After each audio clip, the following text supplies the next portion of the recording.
Live in all 16 regions of Ghana on X Spaces and Facebook. Coming up, the rift between the special prosecutor and former finance minister Ken Ofori-Atta deepens as he summons him to appear in June following his suit against his wanted declaration. We have details of that also coming up. Government's 80% minerals income investment fund transfer sparks fears of financial instability. We have that, and also coming up later in business, we understand that the prices at the pump will be going up later this week. And also, the Ghana Private Road Transport Union and spare part dealers reject a 20% fare increment by the Alliance of Drivers, urging passengers not to comply. Everybody is content. No passenger should go by. What these people are doing, that is unfair. Fair practice is able. So what's the justification? There's no basis. What they are doing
Ti anope wo de yankwa che ko de weekend no sai ene ne makode ma weekend no ne muti sai e wa setena mu abrabo yi mu sikasemu awaresemu adwumasemu e weekend ne mati sai weekend ya obi ahuni ma so ye ne weekend ya obi adwuma abono weekend ya obi ahwe ne de hye weekend ya o ti sai nsma wodo pi na sisi wo weekend yi mu nyame adom ntia bi so nya ne ye weekend bia ware weekend mu bia wo atoto mo madini ade weekend kra obi anya kwanya wanya adwuma foforo kra na dwade wo hyase ne nyina no eye nseme sisi wa abrabo mu ne mom de besi bia no eya no ye ntiase enti ne de ho aseda merade so no an anim ne ye no ye ma ne manti no ne obeye bia no na ya tina se ne yakoye anim e wo ho no nti no whatever happened over the weekend whether good or bad nya no ye da so yetiase a we have to keep moving.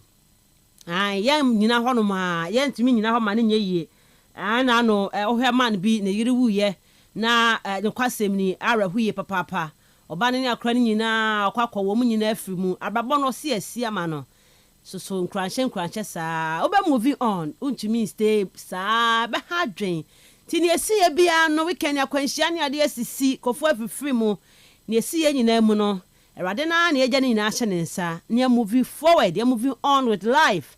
We said yes nya na brabo no ende maye enya ende maye nko ne ye wo nkwan ye wo anu ye wo anan ya ye koye baidie ye be kwa aba aye adwuma no se ne yese ne fata enti akọ weekend na ba ne asibie de ato achi we are looking forward said ye wo yanimu no enhire be betumi afiri mu aba nkoso de ye di ahodo a ye twen be firi mu di aba na bibia enso no akoyie enije kakra obi ahia bia no ye mpa ebonya ne se obi abenya na so ne dia kakra obi mu de omo pa no sanka da bia ya samasa sa na nka no ano no o pe kakra obedi enti na che se o dan form de nkofo pa no unsa chene no muntu ya hwe enya yie uya abaka osisi enya se ya samasa na tie mpa ebonya no store ade be obi adumu o ya ma ya wo mo ebesi wo mu yie no ma be hwe maame ne papa obi abenya na so ne dia kakra kiamro gien se wiase ayesei kemebunu wie school no obi anya adwuma kakra ye nsano dwuma na ekoso oton ayeto bibi ekokama ke wiase nka ye ade na ehwe ani je kakra obi abenya nti nya adufudu pefo na omo de omo nkoa de omo bedi ni de omo banu mu nti omo tietia nkofofo ahodie so ko obi anya na de kakra ke wiase no ebe a better place for us all enu nti ye se radio se kakra no obi ahia no won chema no so obi aso na obi a eninje e wa brabo yimu anopa midin e the Miss Ruby Adams wonim dada se wonim so abeka chew e agokansie ho nsam na mede brawo Robert Mensah Sports on Kastle 90.3 FM free summer ya matna sia kopem se no nkono bebo no e agokansie ho nsam kwa na de ba na Monday nsam no dawson we overflow of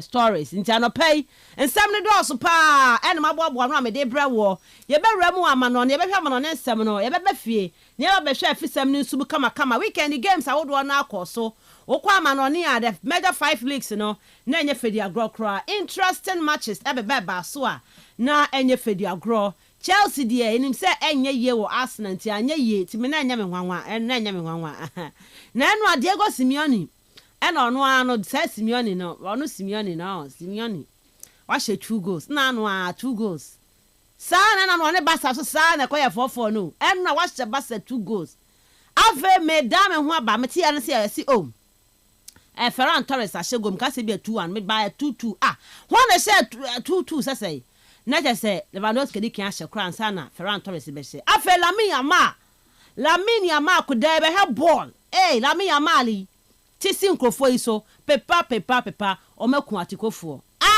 aligo la liga yam ka san kan betumi aje ba de asa basafo ya aje o ma de ya o but still e be di nkomo ho Serie A ne koso Juventus fo anim guasie Lazio anim guasie Napoli anim guasie ye nyina ho semede beba ho no mo UEFA Cup final Liverpool anye ye quadruple to 1 triple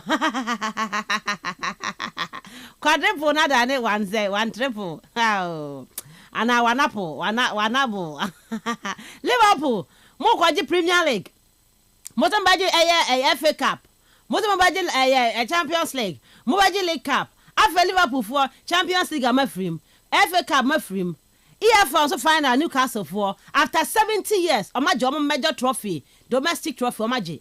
Artist Liverpool for one, there are wholesome quantity 2 or more. Nina, I did about with Jumedia, so you ever test me fear. First segment, Beba. House of folk. At Nefia Lucia. Coach, let's say. Abu Bakar Tara. Abu. Game on one aya anti man to me, anti now boafuno coach. One boafuno. Abu Bakar Tara. Echo house was got a fork about draw away into the witty fear. Ghana League is a fear of a share. Shall fear under 3 minutes. What consider go? Abu Bakar Tara and a man tell to me and Yashiyama house and to me and even a point in the game. Oh, yeah, Bofu. I'm say a charging a Sicano, Momon went to ya. Last week, Hearts, ya quite charge him. A week is so much to say, the Bofu to the idea. You better sound corner show you so. Coach Abu Bakar Tara, near mine, Koye Mount, to near my ye, near before now, do go bisu. A wedding come. Yeah, but fear by had issues, Nimu. Black Stars of Ghana Friday were Crossport Stadium game, oh. NSF1, or more yes, yes, here were Crossport Stadium, the details, Beba. Players need to arrive here, the updates, Beba. Ghana Premier League, week 24 results, no, at the Beba. Division 1 League results, Beba. FA Cup, Women's FA Cup, semi-final, at the home Beba. Any all other interesting news, Yababu, no, Yedina, at the 2 drama. Kaise live on Facebook, at Kastle 90.3 FM, Cape Coast. Join the show on Facebook. We be like next share never comments, bra. Making kind Eddie Ama. What text message? 0244 408 046 0244 408 046 and 0244 408 354. Send in your text messages.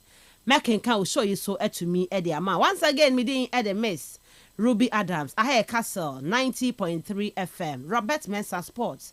Any other somewhere. The real sports is here. It's caught in no man's land. It's Marley! Kastle FM.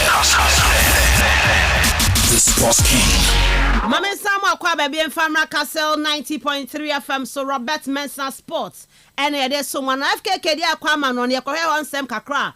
Wabwano and then pay as down come betway saver of any guswa cost me car was betia and one betway cohosi na equatra or bet nanam say oh betia betway force me can't show so one this bet saver offer the aba games ne cost one no matches ni be ya hadua ye be some matches ni in chain games how can you continue you win your bet and even on multiple losses no you can still get your bet back and more into ni baby akwa bet we hwa na okọ bet ho na bet saver offer no into me in save you papa kaisa terms and conditions apply and everything is regulated by the Gaming Commission of Ghana. Aya bet the responsible way. Make I will say idea kibo 4-in-1 Gary Soakins no. Obey Gary Soakins no any kibo dear no GB 4-in-1. Gary ni sugar ni milk ni granite ni akabo mu prekonai. Any dia bom a wo je hwegu cap mu di nsu agu so. Wo de attract so one why Soakins na wie no. Ene Monday GB call office so.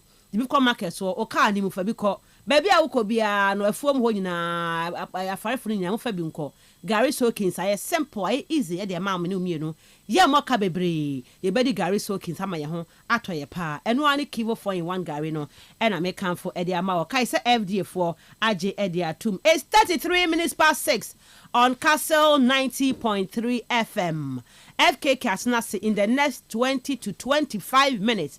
Abroso 25 minutes may na frame or dear Kwama on the honsem no or Kwakobo Swedi am so by 7 a.m. na FKK DSC. FKK, good morning. Good morning. And I'll pay you their grounds. Radiado. Ya denyamia se papa ya denyamia se. They go to me on the hodie. Mensah. San wa ferry anwa no afere. E wa so wa ferry any kwai wa ferry dia wa ferry. Ade awoye substitutions basa e na woye. That why is a basa fue ya.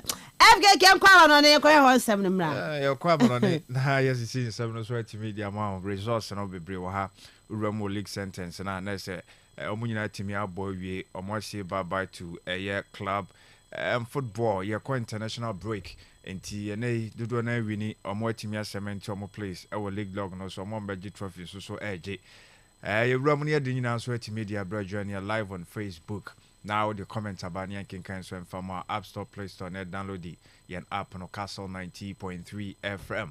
amanone for no a ɛna ɔmo gu so ɔmo etia nti ne nso fa ho gym na baabi a obia no utimi ɛtra ɛyɛ frequency modulation na wontie nka obɛtichichi na sɛ wotwa up na tum ona okɔ no yenwura mu na yɛmfa nsɛm no entimi ɛmfa Emron Kastle 90.3 FM na resource ne ɛbɛhyɛ aseɛ ɛde free England Premier League no na yɛhwɛ sɛ deɛ nyoma esi ɛkɔyɛ Arsenal for no memenda no na sɛ ne wura mu a nyoma ne di ka boy Everton ɔmo na ɛhyɛ aseɛ ɔmo ne West Ham United ɔmo kote 1-1 ɛna game no enso ekoko wieyɛ ɛwɔ hɔnom ɛma ɛne obi a fa 1-1 point ɛde Jake ɛyɛ O'Brien ɔno na ɛhyɛ goal ɛde ma Everton sanso na Thomas Susek ɛte sai ka no so ɛde ɛma West Ham United Ipswich Town trefie ɔmo ɛhyɛ karmie no ɛma Nottingham Forest so ɛbɛhyɛ ɛnan ɛwɔ Milankovic ɛhyɛ bi ɛde ma Nottingham Forest for no Elanga ɛde 2 ɛpie so sanso na akoko pie ma Branty Fenom ɛyɛ empo Jota ɛyɛ Silva ɛnso ɛde 4th goal no ɛpie so ɛde ma Nottingham Forest Branty Fenom ka Tuesday ɔno nso so ɛhyɛ Carnaby sanso ɛna Hurst ɛbɔ 2nd goal no ɛde ɛma Ipswich Town Man City ball 2 Brighton ɛte kan nyinaa sɛdeɛ si ekowie no Erling Haaland penalty beto bɔhyɛ ɛtimi hyɛ Mamush ɛde baako ka ma City Branty Fenom Stupinan ɛte Carnaby sanso ɛna Kusanov ɛhyɛ own goal ɛde bɔ Brighton for no ɛma ɔmo nso ɛkɔte saa ɛka no Southampton tena fie Wolves ɛkotwa mu 2-1 ɛwɔ ɔmo so game no so ɛtimi ɛba so na Branty Fenom Nuachu ɛna hyɛ Southampton goal no sanso na Strand Larsen ɛbɔ 2 goals ɛde ma Wolves boko no Bournemouth ɛtena fie weekend yanko yamfa mo in fact own goal ɛna Janelt ɛhyɛ ɛde ɛmo ɔmo Branty Fenom with Johan ɛyɛ Wisa ɛhyɛ goal no bi sanso ɛna kokopie ma 2nd and winning goal no Christian ɛyɛ Nogard ɛnso ɛhyɛ ɛde ɛboai ɛma Brentford so etimi win sa game na Arsenal Chelsea etwa mo ɛka no ba ko mo ntimi ante no na sa game na ba so Mikel Merino ɛna ɛhyɛ the only goal Chelsea ɛnso ntimi ante Fulham ɛbɔ 2 goals ɛma Bobo Kwai from Tottenham ɔmo so asen ɔmo ntimi ante ba kokora Rodrigo ɛyɛ Munez ɛna ɛbɔ 1st goal sanso na Ryan Sessegnon ɛnso ɛbɔ 2nd goal no ɛde Fulham Bobo no Manchester United Branty Fenom Rasmus Holland ɔno ɛna ɛhyɛ aseɛ ɔbɔ 1st goal Garnacho ɛde bi ɛpɛ Bruno Fernandes ɛhyɛ 3rd goal no ɛde ma United mo ewini ɔmo game no ɛwɔ La Liga no mu a Bobo from Real Valladolid ɛda memenda no ɔmo ɛtena fie ɔmo anhyɛ bi Celta Vigo ɛkɔto hwɛ ɔmo so hwɛ ɔmo ɛka no baako a ɔmo nso so antimi anti Marcos Alonso ɛna penalty by ɔbɔyɛ ɛna ɔso ɛde ɛhyɛ saa ɛka no de ma Celta Vigo Mayoka hyɛ 2 ɛma Espanyol ɛtie mo baako Asano ɛne Branty Fenom Muriqi ɛna bɔ 2 goals no ɛde ma Real Mayoka Muriqi a ɛsa hyɛ own goal te ka no baako ɛma Espanyol Bobo no Villarreal tena fie Real Madrid ekotwa mo 2-1 1/4 ɛbɔ 1st goal ɛde ma Villarreal nanso Kylian Mbappe ɛte ɛhyɛ winning goal no ɛka ho ɛde ma Madrid to ne bɔ 2 goals nyinaa ɛma Madrid ko wini Girona ɛbɔ 1 goal Valencia ɛnso etimi ɛte second Christian Swane ɛna ɛbɔ goal no ɛde ɛma Girona sanso ɛna kokopie ma Branty Fenom Diego Lopez ɛte second no ɛde ama Valencia Bobo no ɛnra Jeko wiom ne Leganes ne fie ɔmo hyɛ 2 Real Betis ɛkɔhyɛ 3 ɛwɔ mo game no mo Isco ɛbɔ goal no bi Bakambu ɛde bi ɛpe so sanso na ne Juan Hernandez ɛnso etimi ɛhyɛ ye winning goal no ɛde ɛma mo abra na Daniel Raba ɛne in fact ɔno ana hyɛ 1st and 2nd goal no 2 goals na de mal Hernandez nanso Betis for no tete ɛma mo ewini saa game no Sevilla tena fie Bilbao ekotwa mo 1-0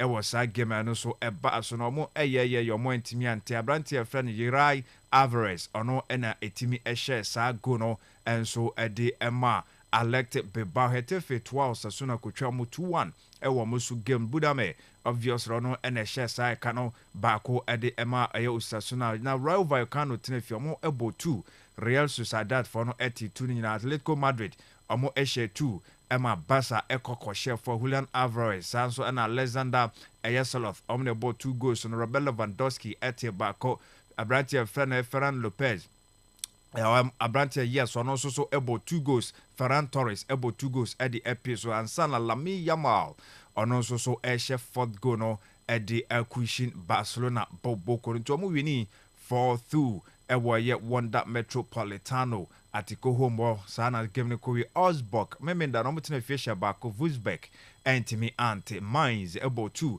Freiburg enso ete saa eka no Union Berlin ehye baako ema Bayern amonso etimi ete saa eka no ɛwɔ hɔ no mabranti efrene Hallenbach ono ena ehye Union Berlin for go no sanso ena Leroy Sane ete eka no edema Bayern Werder Bremen tena fie Mönchengladbach ekotwa mo 4-2 RB Leipzig echi Borussia Dortmund etwa 2-0 ewo sa game no so eba no Xavi Simons ebo go ni bi sanso ena Ikoma Loris Openda enso ebo second goal no enso edi episo edi ema Bobo from RB Leipzig ewo ho a Dortmund so entimi antibi enra say enesiko wie 3 games eba so Bochum etna fie Eintracht Frankfurt ekotwa 3-1 sanso ena ne Heidenheim tena fie share 3 Holstein-Kiel etimo Bako Stuttgart share 3 Emma Leverkusen ekoko share mo 4 nese 7-goal thriller ena ebem abrantia ye frana Demirovic ono share go bi di ma Stuttgart sanso na Wolfenberg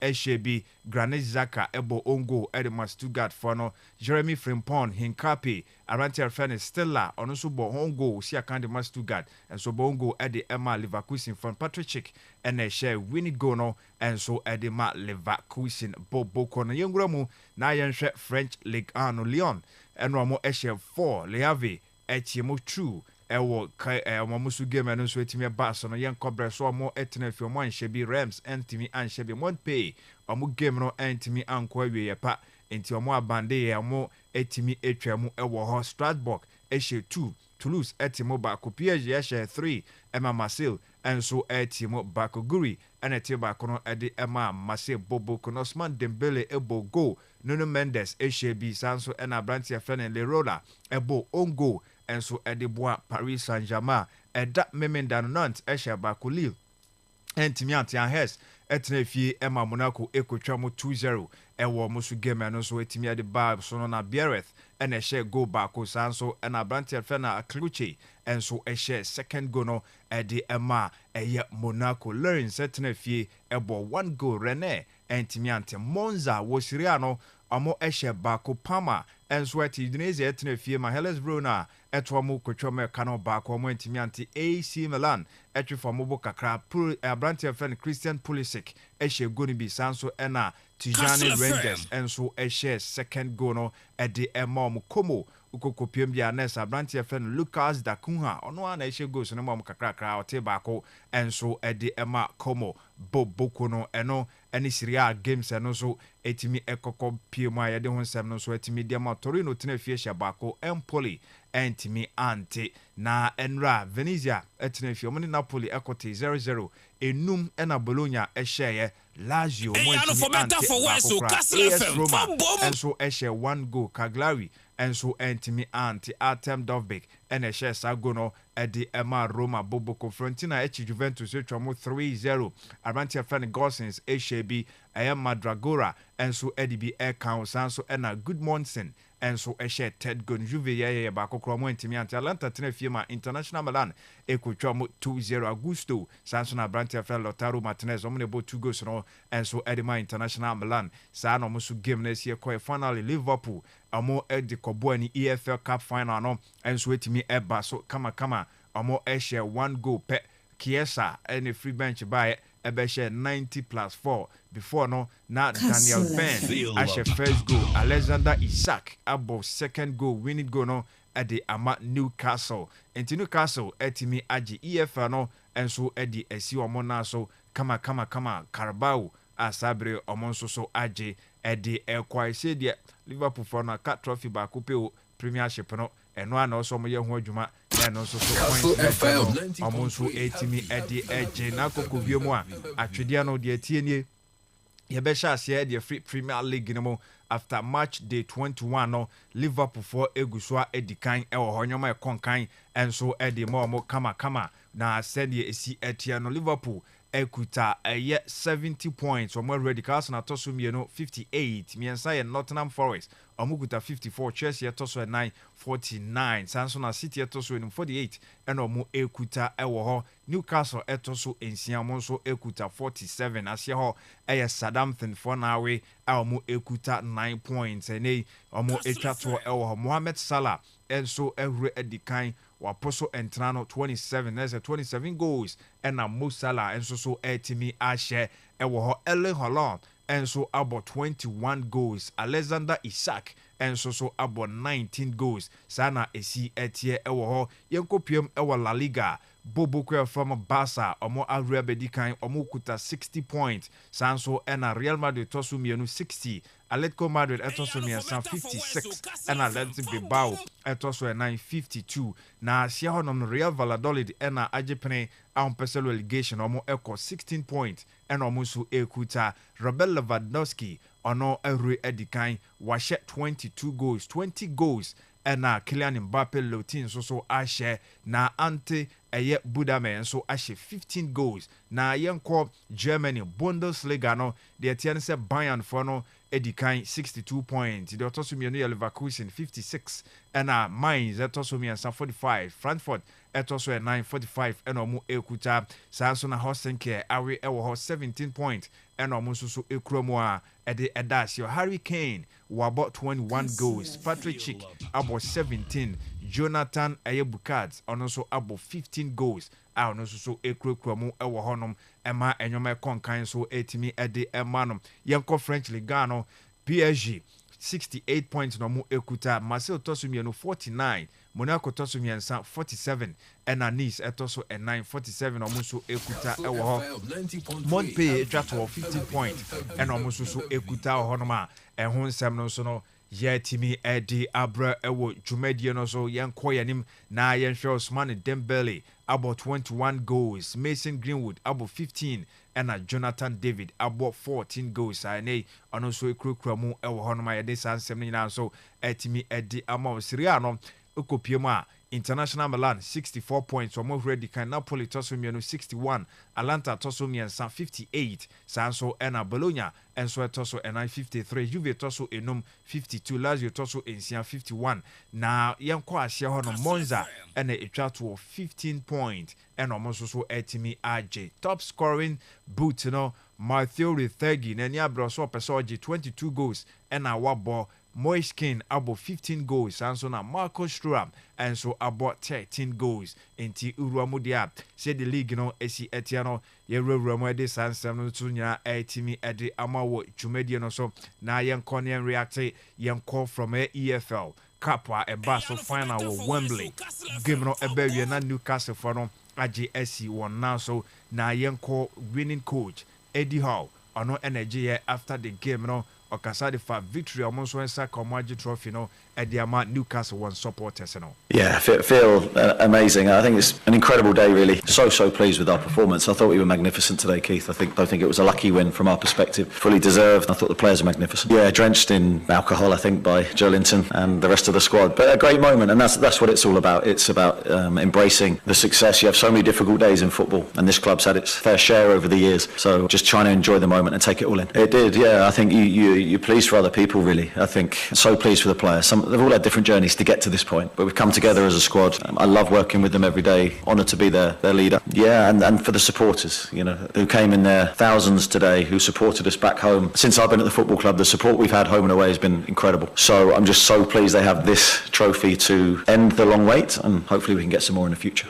Yes, it's the say Juma mo boy say Newcastle Football Club no eni nyina no mo enya bibi o mo de kwa akokere eye trophy na o hwe akura ni gidie mu say trophies no bebre enso ebetimi ato so e de amount we abebo kwan no e de ato no say incredible performance by any players no e kwan mo fa so na game no mo boy ejinagina mo ekurekura mo a Liverpool for no e mo de o mo chi e kan fo mo mba beje sa trophy no so etimi ade si won na so ti supporters no said the na players no any gene ni alcohol o mo ni didamu a ti se nsuo na se supporters no so bojo o mo so sa no yen some di hode e buy Abranti e friend Daniel Ben ono ene ball head I share first goal e de mo o say na incredible night e de man o she goal e wo Wembley ache na any de say otimi eboaboa no de to no de be share final goal. Feel numb at the minute. I really want to feel some emotion, but it's hard, just very surreal. I think it felt a lot different than last time. I've said it before, it was quite an emotional time last time. I felt a bit more like it was just like a normal game, sort of business as usual, and we've struggled against Liverpool so much in the past, so to perform like that on that stage, granted it wasn't a great football match, but the most important things that were good in both boxes, so yeah, amazing. I was definitely dreamt it last night. I slept a lot better than I was expecting to be honest, so that was good, but yeah, no, I think you always dream about scoring at Wembley. I know I hadn't scored for such a long time, so I'm glad I managed to save it for that, but I think it was just a perfect performance. Hopefully it's the first of many. I said I didn't like saying it, but it did feel like a bit of a burden. I think how long it had been,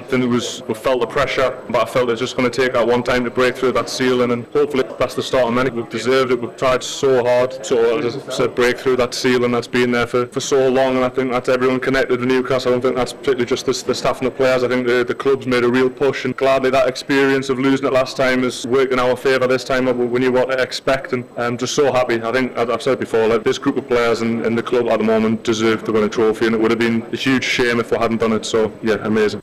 Yes, it's amazing. Edema a crop of players or more what Newcastle, so more deserve at least a trophy. What a Juma and a new owners and a buy the more a Pompey at the Ashim Nejuma Ding, our monster so I and there now as soon as I say Newcastle for a budget trophy, no, and no can was say nay, and Breno and also a complimentary Juma pa. Now monster so I and Wembley no has no can, so she go watch it, then it does go no Timmy editor, now Babashan a final gamer. Almost so Aji trophy, now almost so at the Equa Cochran and Sama, and a Daniel Ben, or no NHL first go near header, or Pim Tum Kama or the San Seven, so it's made the bell. Louisin coach, your friend Anna Slot, Liverpool, won't coach the end on us, yeah, the end of Hadrian Kuyi. Disappointing result, disappointing performance. So completely different than I felt after the Paris Saint-Germain game. Losing twice in a row is something I think we do for the first time, but that probably also comes with going into the latter stages of a tournament. So facing Paris Saint-Germain and Newcastle in the final are two very good teams, both in their own styles, but very difficult teams to face, because we already knew from the game against St. James's Park how difficult it is to beat them. And it was a tough week, but it was also a week where we extended our lead to 12 points from it being 10. So it wasn't all negative, but the last two were definitely not the way we wanted it to be. Yes, and he said a coach in account was our last two games, no more boy, and our first one against PSG, second leg of a championship run of 16. I'm the penalty say you're more free, more PSG for in box, and I'm sorry, share team on also hard journey year pa Newcastle, our final game, EFL. And to just say that the NSCI and now on fine share bread yet. Then so game no said no person and corner and tia hun 7 and also so media but tia disappointing. Say almost 20 me and sa trophy, and fancy one now. So Liverpool coach and a slot. Nitino a bad man and you're bad as bad. Name on bad Sakura. And now the free Netherlands will be showing my boy Juma Sabre there. And your man Kuyi so Antimi Amfa and Mano.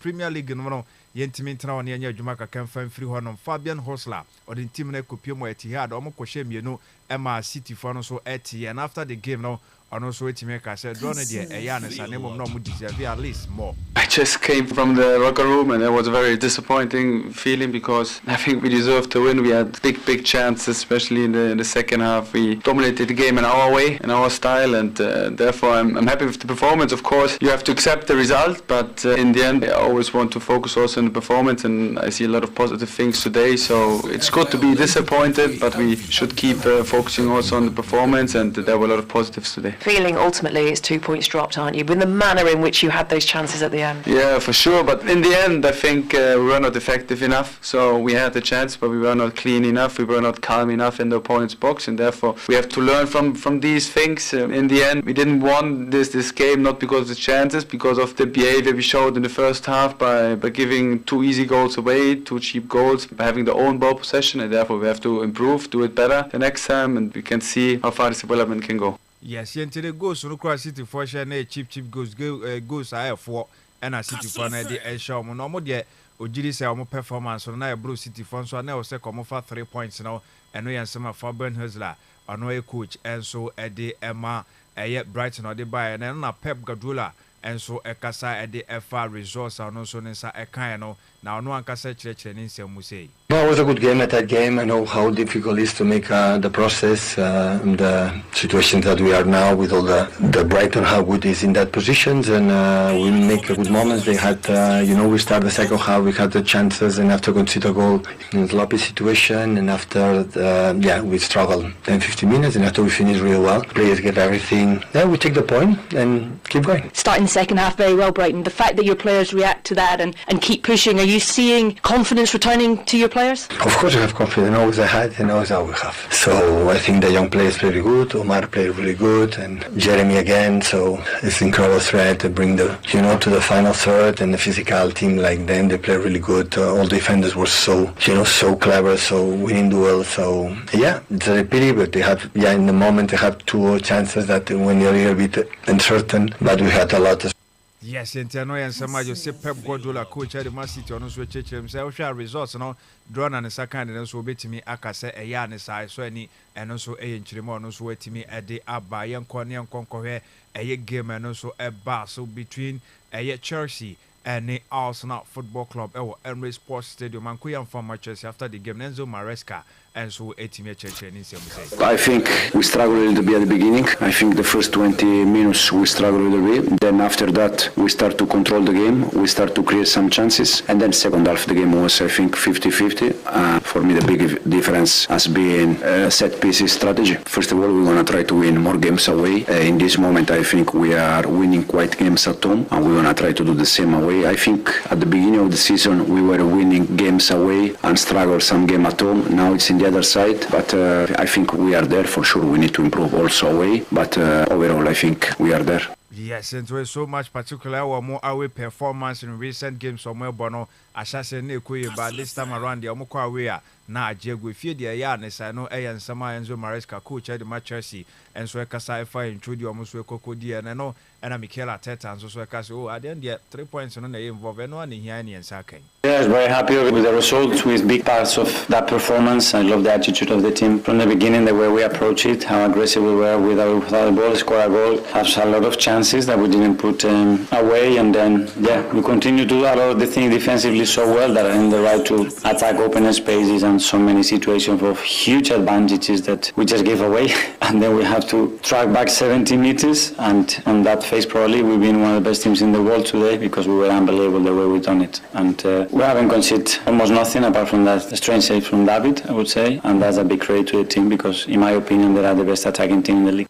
Yes, and to back credit any team and any players for a wonderful display or more a boss. I gave my and I see weekend they'll bet me one of the best, and I said the best team in the world for the sort of a performance attitude that players and so actually because Spain Abania betwas where the free call a Carlo Ancelotti any team na cobre pa ye Yellow Submarine won home Villarreal for now after the game coach Carlo Ancelotti Casadi for win almost kind. What do you think about the match? Villarreal took the lead in the first 10 minutes once again, but your team managed to turn things around. Yes, we were able to withstand the difficult moments at the start of the first half and also at the start of the second half, but after that little by little we started to control the ball well, created chances and scored 2 goals with Mbappe in the first half. In the second half we had counterattacks that we could have finished better. If La Liga schedules another match for you with less than 72 hours of rest, would Real Madrid refuse to play? That's right, we won't show up. With less than 72 hours of rest, doesn't this result make you proud of your players? I am very proud of my players because this match was a trap. We were given very little rest time, among many other things, not to mention the strength of the opponent, who is a very good team. We showed great physical resilience, especially in the second half. The team finished exhausted, but that was expected. This is a victory that says a lot about this team and all the resources this squad has.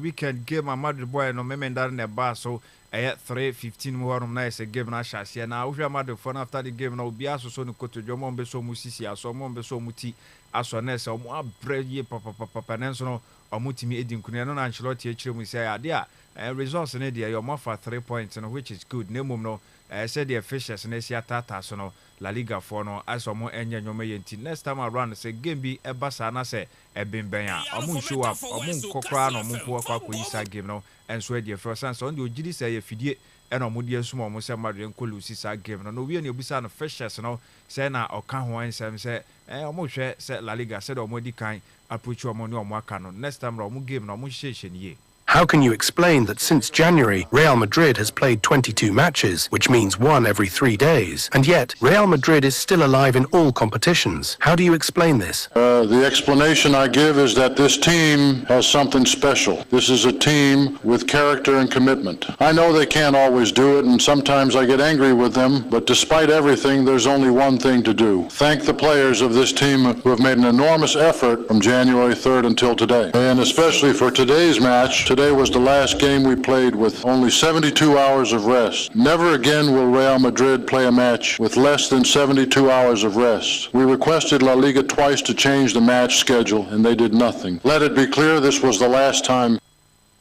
Eno nsema Carlo Ancelotti so ekan de efa sansan hwa ni players no mo abreye papa ntie no nsema ono so ekan de fa Hansi Flick coach at the FC Barcelona no amo so echi atikofo no in fact omo kochi atikofo no wo home area mo 4 after game no or say results on there nani ejun ye pa.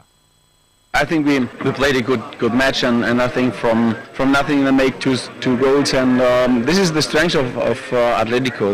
They have really great the offense, but my team really fight. The mentality was unbelievable, and it's really great to look them. I think today it's the match, so next match is totally different. But very important was today after the 2 matches before that we win this, and the way how we win was really fantastic. So I think it was for the fans, for everyone was a great match. For the coaches maybe not so good, but it doesn't matter. So we win 3 big points, and this is the way, and I'm very happy about the team.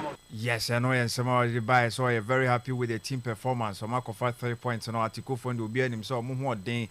And he said, they gave this, you come to kick 2 goals lead. Now, Sebasa for a free form by Betty winning exactly what they did. Now, we are called 9th grand quarter, and also in some of the West Ham, PMO, Goodies Impact, or Cabo 1-1, the game. Now, we are now. And also a team church giving them say. It's always a feeling when you concede late of disappointment, but I think the bigger context of the game is we did a lot well. I thought we had a good couple of opportunities in the first half, restricted Everton to not too much. We were a little bit deep for our liking in the first half, so we changed that a bit in the second half. I thought it helped us a bit. I thought we played well in the second half and scored a good goal and had some other opportunities again. Can't remember Fons having too many saves, but at the same time at Everton when you're 1-0 with the crowd as they are, and the atmosphere here, it's not easy. Balls are going in your box and you're feeling the pressure when there maybe isn't that much going on, but because of the atmosphere it makes it difficult. Thought we did it well, but at the same time 1 lapse and you concede, so overall we have to stick to positives and accept the point. Yes, and positives about game or more boy and to accept points now so SIT American David Moyes also Kasa found say nay idea said and then your is here kono now come expecting more, so at least 3 points no can so draw no okay. Yeah, tough game, very close, probably a draw, the right result in the end. We were probably better in the first half without doing enough, 1 or 2 chances. I thought West Ham had a couple of counter-attacks, were a threat. Second half West Ham were better, certainly for the first 20-30 minutes or so, whatever it was. And then I think once they scored, we started to come back into the game. Maybe a bit unlucky not to get a winner right at the death. Look, disappointed because we're trying to take 3 points, but that just tells you where the expectation is now. West Ham have got a terrific team. I know I spent most of the money there, so we bought a lot of really, really good players, and they've got super ability, Bowen and Kudos, terrific players, Paqueta, Souček, as you see it. So all those players are really good players, so we've got no divine right to think that we can come here and win. And some David Moyes had to buy any players or more West Ham boy your quality or no, and I was spending says cano edicotor sa players in a baby gum tiano say grand porter so by no shadambre or boss Jumano Tiene untimika say true reflection 1-1 name no said which a point no okay Osman Dembele we 2025 for no and a player what she goes to do a year pa 2025 said I 22 goals and a washer Sansona Kylian Mbappe etosumi no about 17 etosumi san Mohamed Salah about 12 goals and Dembele obian so bona baso ewo ho won modern ball 2025 and the form no ano din ye papa don san sem no so timi edi abrodi ho so owura mu a wo England asase so coaches aye wo mo ho mo English no ukokopiem dia na so ababa beka already 4 coaches are no magije trophies no as English coaches since 2008 na English manager bia entimi enje sa eye mpo trophy bia ewo ho nti ye no eye nsema ono so etimi ede ababeto so ewo ho. Tony Barton na 1982 oje no European Cup ono no so eje oni Aston Villa energy na kwa Kate Beckinshaw no so eje 1984 eno UEFA Cup or the Bubukra from Tottenham ena eje sanso ena 1991-92 and also English Top Flight League Howard Wilkinson and also etimi eje na Steve McLaren and so eje 204 obeka EFL Cup no and also etimi ekokoje esini na so kama ema or the Middlesbrough and eje ma ne bibia konkan so etimi ede na nei Harry Redknapp and also 208 FA Cup game and also eje edisini na so kama nei Uruamudi anese edi ho ababe kan ho amana kwakoye ensia ehonoma 6208 and an English manager waje trophy edi ama a club anase national team neno ayen semi fro no ba yetimi edi ama yedi sansem fa national team kan a club eho enkomo na yedi no ensem ne de bebre wa ha na emom na wo se DC na Uruama Juventus won coach Thiago Motta and a pressure no beda no so enra na so Juve for the release aba said the amount for keka no nya no kre papa no momre emo man mre kakra enya de ombe sake no eye immediately ono so eye nsema efi na so ye eba Thiago Motta ya kan ho nsem no so etimi ede achro ewo honom Arsenal for so guso ayo come 7 games unbeaten against Chelsea omuguso a enenemu a eno so enso motimi ede ko Chelsea for omasa sign biem Dario Esugo ono so a player omasa brom Sporting CP omakwa kofa branch 205 ene wo no midfielder onimbo ne papa Chelsea for asakwa kofa na 48 million euros ene omo ede kwa kofa branch na sabre omo nso so ede ba be pie omo sesama ya omekwa kofa no so etimi ede na ba AC Milan so yes currently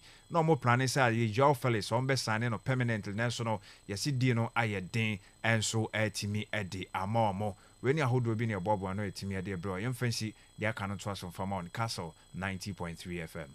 The real sports is here. Neuer's caught in no man's land. It's Marley! Kastle FM. The Sports King. The real sports is here. Neuer's caught in no man's land. It's Marley! Kastle FM. The Sports King. Kastle 90.3 FM Sini Robert Mensah Sports. And there's someone is 6 minutes past 7. Yeah, we didn't come out and semi. The first segment of the show near the Bebro. Now, medical Cassene. How the folk as na feel Lucy game no game near the moon 7 or Rebecca. Name no coach Abu Bakar Atara and no one Samaba. Minim. Bon, no one no blame me no. Gave me a point, gave me 90 minutes. You read for the best 9 to 10 minutes in a tour. So still I couldn't do anything. Now, how the folk. Mako Lucy game now. Wa woni mumrano so last week Hearts. Emreya we Hearts. And then so no what's akwakoye amene ya charge no that issue e be din komo wa ha na e said e won 70 mama Osman the benga kwaba na afi yamra na afi mehwe nkoma hodo a eno so etumi aka eche mama nya o message on 0244 408 046 0244 408 046 or 0244 408 354 0244 408 354. For message, Efa Hobra. Na many breaking canning, I will show you some to me and Fama. We are also live on Facebook at Kastle 90.3 FM, Cape Coast. Osman, good morning. Good morning, Miss Ruby. And I'll pay Bia Boko. I'm Coponado, me to me and complain. It's uncle. Maybe I find out what's na me do me Bia Boko. We can also know ya. We Sahu. I know your bat. Oh, fine. Yeah, we become so shy, baby. I will be arranging baby. Saturday, Namina Ficana, you fear the answer. If you are the Moko. Nah, Mkazo only have cake and one or dower. Now, if you are quite near, you drink Wakazo only have cake and cake a DM massive. Never. Only the free Hakoe. Oh, that be Moko. You know, Maria fasting it to me. If you are the Asuna coffee, and to say, who baby are not Cherebia, look alike. Be am a cotaze. Monkotoshi, I'm Gotazi. If you are Mukupiana Mukufi. Sa, okay. To be a whom baby, I'm look alike in a home. Osman. Osman. I don't know become what's a weekend you and I come back catch up. I'm a referee. What's my head? No become what's a bias and referee today. The Kaya, not my cardiac show. Ask my game now. I'm for now. Before the game, now Chelsea for you cry. I'm saying, I'll cry. Na the Chelsea one name say Chelsea na ya na anti Chelsea ye na Chelsea. E na Chelsea be Luciama I am ya. Born and pon on your face. Well Lucy to be as Arsenal so I am ya. Anya me yada. Ada be and my rest guy out where. Why never basa say and name me rebel who Chelsea home. We are Chelsea fan na ma say no dey ma run home. Players now said they've given up. Now but they are sure no head watch ho. And that not Chelsea as I was like a creator. And then who they be original about to my age man. Kopama send that one bo. And in the absence of Kopama na me sure they be an kunko na any other play be about to my magic be. Okay Enzo Fernandez obeda baby. Enzo no so I mean my come at me I feel that he's more of a box to box than the oye creator. Yes when you move ball I'm a chance of a ball shot in be nazi but on create something out of nothing on to me yet. And that was one time that Chelsea were lack of one. Last night, one performance are not today. No, I said I now couldn't. And there was a boring game. The London derby game a match between these two sides. Now, me who emotions, me who anything incredible. I was into the game. No, it was just one of the games. Now me put an ass number for 3 points. No, me know about 3 points. But of course, him for points are that to about 12. And I know that ones who could game going. This is pressing in the Premier League. A poem pool. Now this is our wedding. The person the other baby, but we are not still I am fast and Liverpool for who didn't come from Kakra. FKK now, can you understand that with the Barcelona family, we are not joking this season. Any team that scored us last season, this very season, we are giving it to them one by one. Calipo. I mean, check Calipo and pay Calipo can the FF. Calipo can FF. Me that say, now no me that be free a iba class ban or so. I'll be boy Ben Osman. Oba Ben Pimpims. Boy, I'm na do ba mema me na me the FKK ba mema me say me dem say ma intimate ko be kwa say enye me ase na me de mani wu abes na ko me ko na e Calipo no so o kofi na me say o ne FKK ne say ne anti Calipo ma men cha na do pay why thank you very much anti basafo e na wo mo keka mo nsem sa na Osman abante bi dia ba say o say ayi o pese o bet na o ye new in the system Osman. Yeah. I say I want to bet, but I'm new in the system, so I want your help. Okay.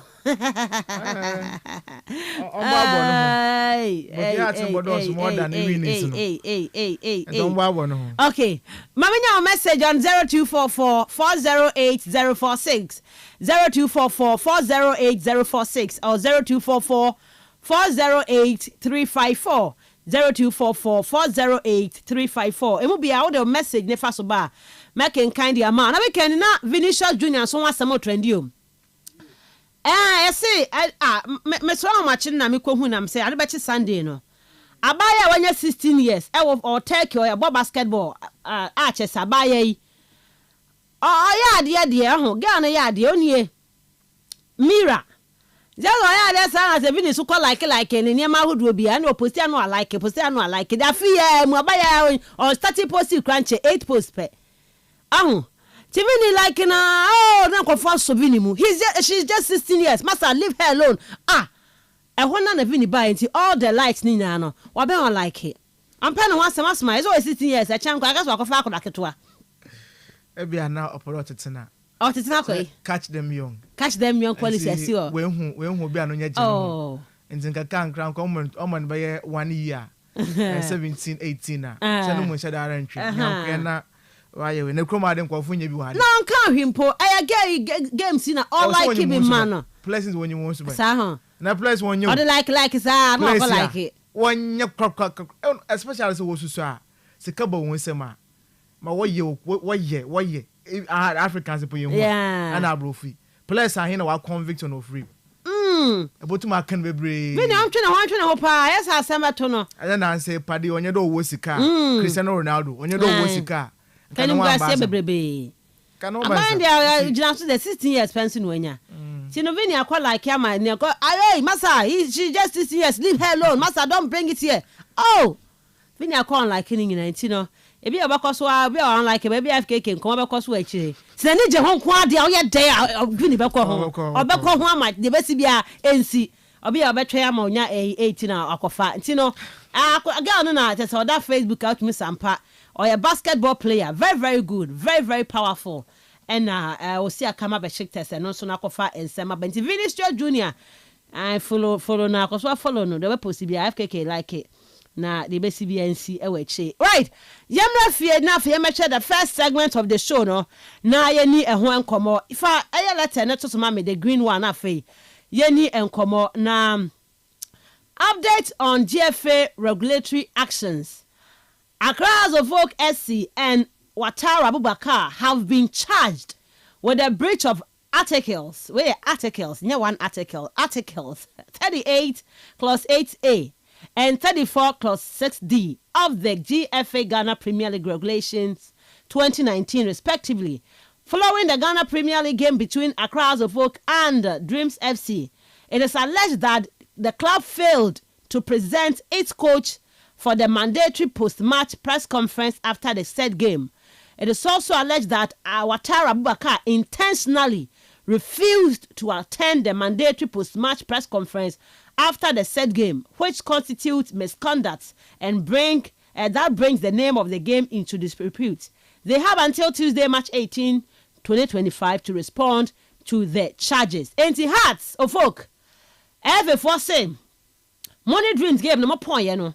Man famu coach no ama so ma me kasa afa game ne ho no mo san so gitum say coach na kasa se wo sheda ene e ko friend wa ma am kasa after the post match no enti nei week after week has charges upon charges. Osman wo papa abu picture no to so my abu to so ni abu ni what abu okay Abubakar ni o the handsome Abubakar Watara no anu abon okoprichi on preach onye preacher no the co park oh amuso okoprichi co park and park atade no as okoprichi no efe Abubakar Watara FKK ne boy for Osman wanko post match no ya charge no Medasi anope say I am brabia baby I am brabia no bia na adwenkyere your opinion doesn't matter adwenkyere be bia no mfosu bia nyum bra na yezi yedwuma in this contest hono but obaya ye before me ba hwe we na kasa ne mu no obaya ye the club like Accra had to fuck since the resumption of the league no every Premier League game obo bia no be wietire no na charge aba ebo me match ebe wie bia no na charge aba last week no your supporters no in fact Monday ya de me ebe bet na ebe di ho komo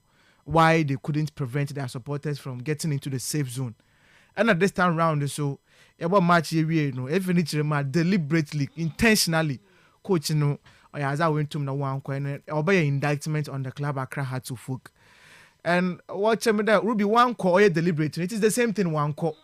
Is it the two charges of a clock or intentional? No, I want to understand the importance of that intentional. No. So one call. What that unintentional or intentional? One call. I'm not the charge. No. Say be unintentional. Maybe it could be said he was sick or something, and say he couldn't. Come. So by and large, one call. Intentionally, they went to him and also a ma. And intentionally. I charge press conference. I agree. But then intentional, yes, a buffon waba. And these are the things that sometimes you're expected. The coaches now, so when it gets to some of these points now, I will tell Nebenya, and will be a make a day, a coach, yes, who to me fool, officiate, maybe I know one quay and farm. It be like a time addition who has some Nazi. Now, went to me, then you now born into my uncle cash. Why are you blaming now? In fact, go on, Papa, up a minute, number 40 minutes, 10 minutes, getting to 4, very early. Imagine. On the Bantaman Kasa, so you had almost about 86 minutes there. Our bomb was near 2 minutes or corner. And then 2 months to corner a game in the area. Decisions about Kodu in the game is a referee for numbers and when you answer. Still now, no, it is compulsory there. Post match, no, your coach or Chadeko. I think I might go move to a year. I said I'm to coach them, go and see press conference. And you guys have, and you guys have, but I feel there. Yes, or a nyimpa emotions sometimes when you take the better part of yen now hono. Above one coach see yehumi. And now Teta, how many times I want charging? A bisa Pep Guardiola Munya. What's if I talk? Asamba on to about presenting or cut on a bisa and question as a answer or sorrow. You can't even walk away, of course. Yes, walk new to the situation, but all quite no feel there. Some makasa ne opinion and some about Kano, but to know what causing more harm into no. man kasa hwe for game no ho certain questions we ho no onyi you would avoid it na ko wonyi mo ho no na how that is important so shada anye wo you how many times why post match press conferences or we are media na be hye won wonyi ways in but how many times you probably maybe said the media so about be a lot of questions abaka is surrounding the ebusa ene ebusa enya sound bite impo bebrebe ane dey e ba but every time be game be power mo since 2016 be change mo ko okodumpo how many times about say be a post match impo nsem bebre a otaw how adwene honom that's the point I'm trying to make wahade but other than that emotions are part of the game but so the baby na ebe here the communication directors this is what I want to put on edwuma no obo honom our communication director club na invest wo I want to make sure the coaches and players they should interact with the media through the AFN no yakwana we si wa share there yemfanya edwuma honom in that sense Watara had no business to obeka there or unkoko honom because the coach will find the team now by and large it would affect the finances of the club of course and for me feel that the club one now where you in charge there now coach watch the coach in the onkono and one year when edwuma ye in this sense of Parado team manager these are the people I'm going to blame for Mako has press conference na Africa campaign ono oyina buy Samuel Boadu Opariado buy question be was normal and Samuel Boadu was angry na the bofu was sorry say or onye bi mo ko I mean what presents obai and Ruby for me if any boni bia how to focus they need to check themselves I don't understand so if it's about the game now they have nobody to blame than themselves go now who concede no Benjamin Asari make a Friday na me campaign mo zema na nkase wo fi hade but the research how less than me research goalkeeping and town concede goal Ghana Premier League but some of the goals who concede now supposed should check himself why would team na nkase present that day no ball our boy no coach na wonwa je ho e she go na referee no wanje I mean these are the things that we should be talking about line up pasa now the coach simu ya ube kasa nyama nko ya farm on say enko present for the post match na this time round I agree with the GFA yes one call Mama Kale, the intentionality of Okoyo is a one ko. For me, that is the underlining point, It's Mbrana Yashina is ebe intentionally no be ebe mad na yehu. As the first part, no say House of Folk failed to a friend say present the coach. Yes. And a second almost say coach ne dey intentionally wa ma. But say have to focus for defense and form quite there. The coach no kwana. Also achina nti e has that has ka so nko no anko achina. Maybe but if the no will be one year mistake. But I hope that House of Folk will try to avoid some of this bad press on Trey from a club. Okay, so last season what baby I'm not more we no. Na coach name ko no so ma I was not I fence and assistant coach no and no ko. Ko ko so ye bi na ogumu ko. No ma assistant ko because anyama nko ye mom to mo ne nam ho. It's bad. Sometimes you need to go there. A coach cramp maybe I want to put about supporters on akomodo. Reason say anyama wan ko ye no. You can blame the referees no. You can blame Obi Biara but at the end of the day no. Oye Mbrana wozi ejuma. Waste no my game no so oye fair. But I feel that the bad press about another on around Accra had to folk they can avoid some of these things. Sure. And one shot arrange here. And if and when Mr. was and continue and Brano so bukawa they should apply the laws and sanction be wumbiano. One from a heart to folk on. Right, FKK, Mamma why this week in so hard as I ako kedwa mubium. Almost see a man former coach na ma post match. We mean wasting much time yeah. Say muda ho kasa about indiscipline. And the omuchi na that is the picture. And then Brano ya say we are coach, head coach una bekasa be during the game no be a home foul bibisa na say game no kwa home foul be a in fact oje card kra wa na bekasa na no yi ana slot uko Premier League no ma omu show no card but after game be ono na koye ni post match that's what na say pon wa ono na san ba ni post match enti no de ye show coach was said say obra na umba any nsɛmtwo for emba ma bekasa nti we nye anything bia bufu na ma wata de yes ade no I feel say yes ne bufu say you the one person players no ye no nye sure so attribute to e be officiating and as bisa ono ankasa ni team no morning bo ene ma ne bufu ye ho bufu no ode ko yes ade nti si a charge na odisi a charge we dey say nya ana Chelsea for no we nka ye coach ya de nkunku ni we mu che ogbo me nka ombubu de bia o ba say ye we understand the game I say I don't know sure me omoti ase but na me ka bufu ba otimi ye bibibia so wan show ho so a abufo no ba obetimi ayi bibia obewie no wani etena wani ba ho so a na abo nse na wo se kamenya abotre wo se nka mabufo no mesoso ano kakra especially woni pam wo domu wo se mi ho ha wa mi carry mi wo se mi ho ha mi kamensem because who can't say be at that moment in a beko nti wani beba ho so na wa cause sa damage nti that was the point and now Watara Edru believe in any place na mbetimi aye better than no and so amba ne sa no and I all react to and okotwifa so kokoye post match nti we there but game no hebi game no there say dey see kokoye and results an koya asemo coach a game dreams they played, they did well but nay yes I say beyond heart to folk on say they buy any heart ebi ameka so be previous 3 games empo ebi before say baby breaky incident see here therefore happen a breaky no na has for a lucky sa your friends say final ball delivery no sa connection between our midfielders and attack no how on be convert on be nya sa ball obeka say open the spaces man easy diam attack say won share and who said na ban so na nye few ones so na eba no so no now team say Mauli Wayo and fan na Hamza Isamo no mo bre mo funny things difficult so betimi a convert so those few chances na eba mo we no ntia that has of folk na no sa clone no na sa back ebe heti omo weekend no that was a Saturday game omo boy nti after omo consider no omo ye dia no be bia se nkom betimi ababeti side why you change thing now bibia but one of those night na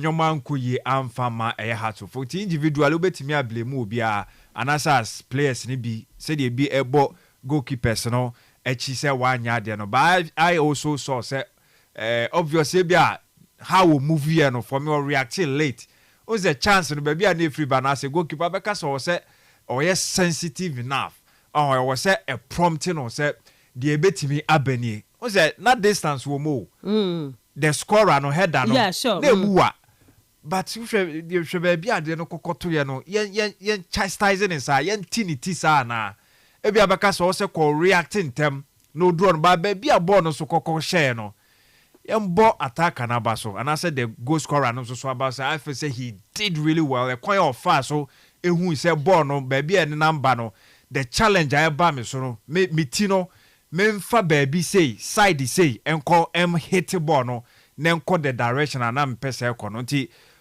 pesa o chastise it Benjamin Asaria fair enough but I also give that benefit to the attacker no so no so the technique our dear boy baby and it also the boy our the boy the kokotum no I give it to the Dreams FC goal scorer and so on so the tune but hard to folk 4th minute there because no more the time yes lot of time but sad time now so Dreams so what so almost some more dey apoy on number no and also almost a defend ye it was all boiled down to coach Watara saying ko betimi every game ni ye na the substitution why getting right the facts and results now but means say one get it the substitutions and also the variations and also so when right it discipline level and now more could do especially how I so be 2 last 2 games as a charge a club the first one because indiscipline from the other side from the supporters kakra na omokoko piem no sa session no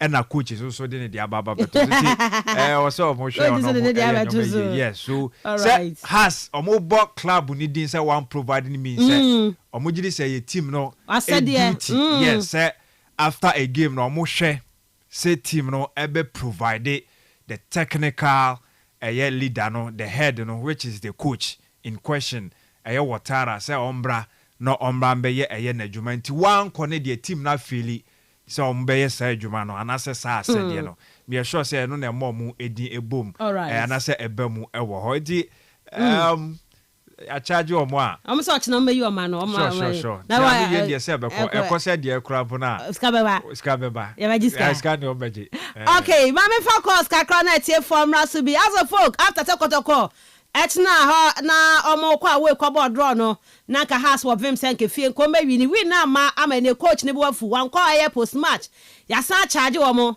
say ne o me yi o ma nya sade a sika no so po be say twa mo ma be giska from nchen say wo mo ama aye post match no 0244 408046 0244 408046 or 0244 408354 0244 408354. Friend now also Efa Adventure Efa Bra Ewo Sa Enkomo yi ho bi. Hello, good morning. Good morning, Miss Ruby. Me pacho, we didn't baby your friend free. You are Richard Aholu. Okay. The best presenter. Me can say sports and I say female presenter. We are the best presenter ever. Yeah. Now me come out some quoting. Okay, so taking normal. So taking normal. One thing is say also be their dream FC or Wamodano or Munde. It is a way of coach now coach caravan of that club. And so we take it as a World Cup because Omobano, Omo is so Omo. Inti we jam who can create Omo to be papa be at inti we jam who can create Omo the bear no dina aye o take him out easy. And I'm confident so Omo taking it serious na Abanesa and can listen to Bufu but if I know from 2010 so quote in one car he's not in the mood to go to press conference make to press conference he's not in the mood hey okay but I say he's not in the mood. Okay, hello, good morning. Ana ko to kraba yeti anope Pachapoma. Ya hu ye pa. Anapoma mcha au nani wejuma yofini na FKK. Sosman ni wana wo boma yako Facebook nyanya mi nshe nyina.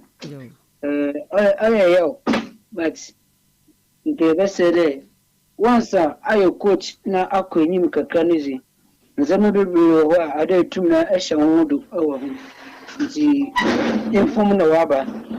Yanji yana fumun tuna so that we will be say dia charge sense of right general ube charge anamegwa yeah general ube charge nti on hwe ye na ebia wansana nke am fumun bio sende abandama na wo yenyo be sun nti oye de oye ni fuma obisi kan wansana nke bio no onfa a home team Mensah meda say 0244 408046 0244 408354. Mame for Hanum say that be one to men now. So 0244 408046 0244 408046 and 0244 408354. Hello, good morning. Good morning. Boboski etio. So they say press conference and talk game no. Okay, game no pa. No, yes, she says why am wadaho. Never na bakano. Baby I watch some raw na adwenchire bia ni wo. We di coach wala mu ya the match winning po aduma bi na you win nkokọ. Let's akọ bo na so wa hye wona press conference asa nko. Enko ya message heart mpanyimfo so we charge se bia wo be bia wo na luntu na ade. Okay, Mensah meda say na Asma osi coach na onyazi na. Okay, hello, good morning. Hi, I'm Keke. Good morning. Yeah, morning. It's me. It's you anope. Yeah. Simple Bogani. Yeah, simple but yeah, simple continue. Yeah, kama mimi sana bija kwa. Yeah, shamre. Na wutim kesiye has na ka hobi kotoko oni has no na mo papa akatifu eza wo gu na to dia eze penipana tu haso mi de mi coach ne dia on ke na so pai okay meda say all right 0244 408046 0244 408046 and 0244 408354 0244 408354. Ebaba game ne so in details ababa hwe emu nsɛm ye papa any resource no nei as a Holy Stars for park ne so so atema for na kase bɔ no mo so makɔ park ne so kɔtwɛn wɔ mo. Hello, good morning. Good morning. Star Presley ni na me adom ye hu ye pa. When start the bram bring some of the supporters na like women na abo mu dia. Hey, a coach in a season to make it double a mama. What's so anya there the next season in hey cool ever since I'm a boy to call you while ankasa can occur. Say I fire boy. I put on a loose one no ability, but I pay for a bad time. When I lose one no ability, the Piaka, you don't be Omo can be na chance to call a minister as a poor irrigation. Yeah, you don't be okay. Mami who goes to next weekend. All right. Yeah, the results in the Bebro later on. Thank you very much. 0244 408 046 0244 408 046 and 0244 408 354 0244 408 354. Coach na share pa because FKK over got to cook born game ni we na don't want small beer can say we there has kwakoda soro has nya shepe kwakoda top na fe mo kwa shama coach na man tumi anshama coach no ama coach bu afu. Hello, good morning. Good morning, Miss Uri Adam. Aquarium organizer. Miss Uri and the welcome. Yeah, who your power aquarium. I'm go free na Malamura house ya bayan dan. Na aduna we say Miss Uri abad na ya da fa. Ole ya bo madina ye football and say be bia ye. But e be after the be ameka no. So this park na adibu ma anya so be bia Miss Uri ole ma madana ye hwe. Because Malu kwere ga na football no ya tete. Aquarium ya it say can has coach ne ho asem wan ko post match no ne ka ho asem nyabotre ne de ko aquarium you that say you aquarium as aquarium funu be the shop no funu so funu aba. Hello, good morning. My name is Babasul, is a police force, what talk at 2023. Who will start that? No, the name Kuma. But I don't wish you go on for me. Asa Khalifa. Oh, Ghana's best female sports presenter, host and commentator. How are you? I'm fine, thank you. Asa Khalifa, the taxi driver. Let me know to our family. German can be a man. Family should be, I think, in fact, Madam Rahumo is so disheartening. Say, I'm on for a sea for a board drama. So you are any echo because of the show. Oh, one come with it. I should open a say a child to me. I shall have been Koshe. Hey, what am I?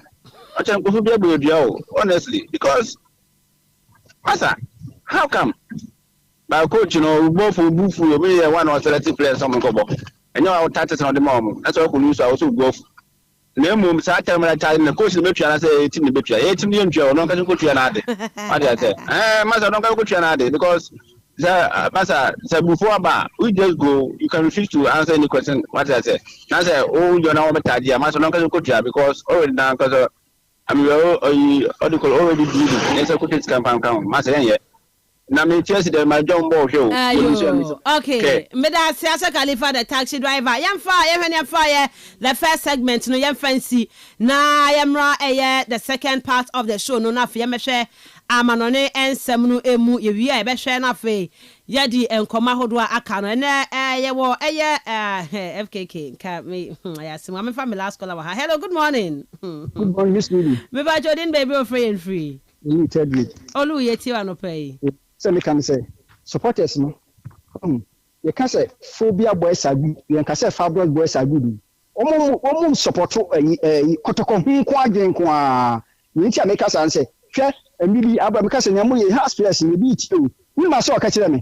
Ka kire me say omu house ombe on beti. Omo tip di omu ja park so na ye fun shi wa so na wate. You see, ni na no hwe yo mo support team no. Nyamu ye se kotoko ni house omu kan boma kan yanyi isa anshatemani cases ni man kitikiti bi beba team kitwa bi na obe house o tubai na o akwa house pa. Okay. Yeah, me that say all right, yamfa the first segment ni si yamra Na yanko amanone nsem ni mu result do na ba so over the weekend. Ye be di home come across Europe. Ye we be fie. Ya be hwe Black Stars guys ne ba nsi esi ekwaso across Sports Stadium. Dwarfs ekwa etna fie wini ye. Sharks ekwa draw. Yenya video be from Osman. Sky FC. I will try se menya call bia ye ho no ma. Yenya videos Sky players no Elbow officials, bu referees, park. So I'll post the video on Facebook to see. If I can watch them later on, I will try to get Mr. Wasnata and then penny for our man to see what happened as our video can sano. Now, wheelchair, Osman, the last year, me call a wheelchair for program be Cape Coast Stadium. I drew me was so much quine, a combo game now. And never be Koswa. They will be here this morning. Okay. And be come on. And Tiam ran off young Quaman on Ensem Nafe. Yeah, we are best enough for cost maybe at the also. The real sports is here. Lawyers caught in no man's land. It's Marty! Kastle FM. The Sports King. Asman. Yeah, Miss Ruby. Young quiet weekend games. I would want you to draw. I am sure any home come on.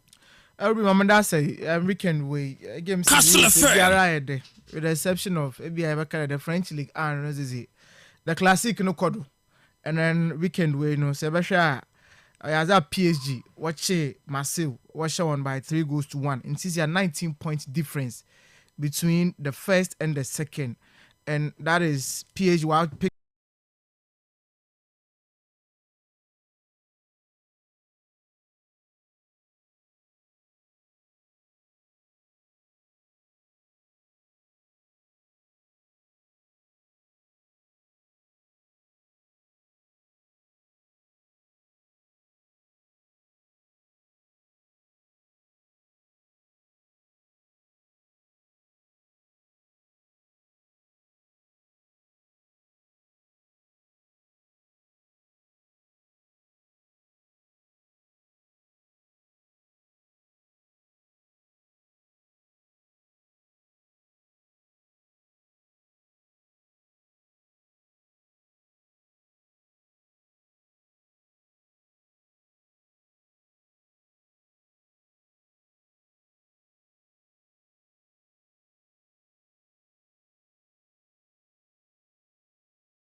of course Bayern Munich wotum na what drop pay or yeah 2 valuable points in that game and yama went to not one concan or honor meeting the Bayern drop a point Saturday no na Saturday na kwa Red Bull Arena hono mana RB Leipzig Dortmund once again shown by 2-0 menya sure that Bayern 1-1 because Dortmund in the Bundesliga no yes you come bebre wa hade Dortmund for one boys and bonu nsuanywa but Champions League no ogoda war fortune work ko nanyim enti there is a Dortmund fan bo one home boys now when two na one when Rome in the top 4 in the top 5 or top 6 Ruby the only conversation we in the what the Champions League and so the next season no we two na wa qualify for Champions League ni bi because when you can say Dortmund the 11th position wa pick 35 points after 26 matches awabo wa 8 more matches to go to the end of the Bundesliga season and this is about Dortmund as na yeka wa hade no it is a very bad result na what turn out lately honoma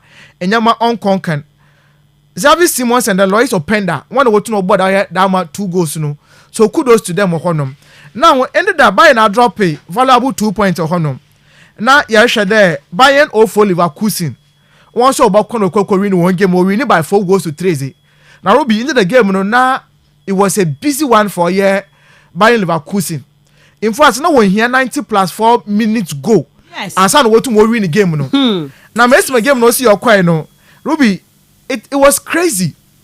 Leverkusen conceded 2 goals in the first half and then the second half in 48 minutes. Now we conceded 2 goals to Honum. After we pre 56 minutes and on 68 minutes no. Jeremy Frimpong and then Hinkapie. Now we about talk on the game no quite 2-2 Honum. After fast forward na pressure to my boom. Na Ganeja ka question no ho. Ye boy ye kwa n'anyim no. Now first still for the open that is Stuttgart no so akwa question no honti as at the 88th minute no na game ni 3-3 two teams ni ya no when you one play from each side obi a wa hye no wo honom inta hona pressure na tuma about Leverkusen for one there so game we say tum na se enko win mpa Ruby draw will be enough for them but them you sure that Xabi Alonso back be a channel boys in there last season ye kwaji league no na ye bo draw mpa ye wo gisi there edwuma na ye botum na ya akwaye into so the bebre se no mu yezena na hu Bayern Leverkusen na dying best of the game no waka 2 minutes 1 minute to the end of the game no na afi waka akoshe goal no na ndida da magic ni bi kwa ekosi wo hono ma ye banya Brent of no Patrick Schick no 90 plus 4 minutes and otum no onya win na ozimo ye Leverkusen and for them Ruby that man result no be redemption for them why because it puts them straight back into the hand for the league no for them to defend their league no this is where it is now going to start for them because when you can say after 26 matches obi awe to mo agbono oyaza Bayern for na pick 62 points Leverkusen na pick 56 points international points both up difference na 6 points no dey won tem ho no so it means a game on waka 8 more matches to go and that is going to be an interesting one I about how Bayern for no obotum na obachedo na title wetum na wa wrestle off from the hands of Bayern 0-4 Leverkusen. But we be Bundesliga no obey the especially ever called the dying embers no me sure that last season by this time now waka some 6 matches be to go na Leverkusen if you to ma confirm on honum but this time round you know so want to mo njimpo at least they need to fight on all match no quite a one horse race no into I want to see how it is going to end up for your Vincent company and Ruby Mensah Marco no Bayern should play above themselves and we the question by Jat today weekend result no be necessary no favorable for them into no yambo oye teams na we win one matches in the Bundesliga weekend especially Bayern 0-4 Leverkusen for one abado honum Serie A matches scored the weekend way na many FK from Saturday makada I was hoping that Monday ebaba no na Napoli for no waka akada sir Barubi edwuma no yezen Conte edwuma no yezen honestly edwuma no yezen honum and that na pressure wom especially when I was matches no we chi one I want so what Benosho one so point about competition here 2 horse race now into na me Antonio Conte no numbers no at least in that game against Venezia for no now obotum na wakwa kwatiedo na no sumpo that man needed result no wetum na wakwa for point na nyama konka na za moye club a wofo no ye Napoli ho no but unfortunately no it was a game what boy kwatse no na game na kwa 0-0 home team to man shall go and Napoli as simple as a team and once we chase for the title no once went to na one share onye game abaka the team no relax another bia wo floaty another abaka the wo change squad in him there was no rotation or honum nti abasha Raspadori obobo ni bi honom Lukaku bobi honom Spinazzola boy honom Lobotka bobi honom Billy Gilmore no so to mo game ni bi Scott McTominay bobi Matthias Politano mu nyina obia bointi any player you would think about bia no obia bobi honom nti na menyim the reason why Napoli for no benya excuse there one drop a point in that game especially knowing there not many no compete no point build up no obenu so much honom in fact prior to the weekend game no they were on the same point nti I never expected the Napoli for no one tum na won koye adwuma no na nyama nkwanka no honom but fast forward we pray ya nkon won tum na wankwan koye bibia in that game nti o ma hawa adwen kakra nti e behwa the last 5 games Napoli for tum wabo in the Italian Serie A no says into the game kan wa 6 matches awabo no Ruby wabo draw kokokokor 4 and we win 1 and after we lose 1 so for me a team that wants to win the league you know some of these performances you know on here they be churning out Interfuna starts here but then when it matters the most you know Shakwana waste wa for that will pick up their point you know and for me that is one thing about ball Interfor and bad watch the word I'm experience you know and Ruby to be very honest and sincere I would always make this argument today. Say top 5 European League centers now. For clubs near including Real Madrid. A per club about one team no like for like changes what to more year. Squad in depth in woman now from your Inter Milan. And no two ways about it. Maybe I would have started the Real Madrid in. Yes. Real Madrid I was I'm to me the women yako boy chonom. You can imagine. But for Interfor no Ruby the same thing. And for me bibi a charge say what to more charge the money. The league is Obasan so etum na wa JC won na do nti yamba won so na bad o after Napoli will drop a point no na in the last game for the weekend you know na Atalanta beating for against Inter Milan and that game started them predict what they there Atalanta for why has an ABA draw because their last 6 home matches you know walk away wotum wo share but what nefia wontum won share and the fact that they were against Inter Milan so one tum na one win the games you know Ruby oya manwa okay this season we share Inter 2 times Interfor in those 2 matches no until that no back kan akwa Barca but I do question for the last 8 matches now the best result for Atlanta no has been a draw what win against or Interfor no and so but a team to win that game now na menyim do obey Inter Milan for no and the game na kasa the Interfor bo won home buzzing opening up Atlanta for one defensive system no what mo ye ne power honum they created a host of chances. The Marcus Thuram was on form, even though when 2 months ago. But the movement out front one now, or beat the goalkeeper not upright to know we save or Atlanta for no. But when it mattered the most to know, Interfor tried the quality as Otum was an in swinger from a corner, and Augusto Otum was your first goal no. It was bad defending and Atlanta for to defend the but say Interfor should go. Not so Otum was a crack and one. You expect there the captain for the team, Lautaro Martinez, you know. He should be in hand out to no boa and under so to was a it was an emphatic result 2-0 and an Interfor to more no but prior to the end of the game you know in there almost about the 80th minute you know now Atlanta is red card Interfor also one trade one simple one premier Atlanta was red card one also got red card in the bia by the time you open the game you know now teams near ball 10-10 or one what was the real into when you can say question the Liga table no sure one now or Interfor no waka ka the sir 64 points and Atlanta Napoli for no what they with 61 points and between them no 3-point difference and no separate Inter from Napoli and Ruben Amaka Napoli for tum na waji because of a certain Conte but Simone Inzaghi defending Simone Inzaghi Inter Milan okay and the assistant stand Ruben midfield Inter for no 3 points between Inter and Napoli yes all right and what can 9 more matches to go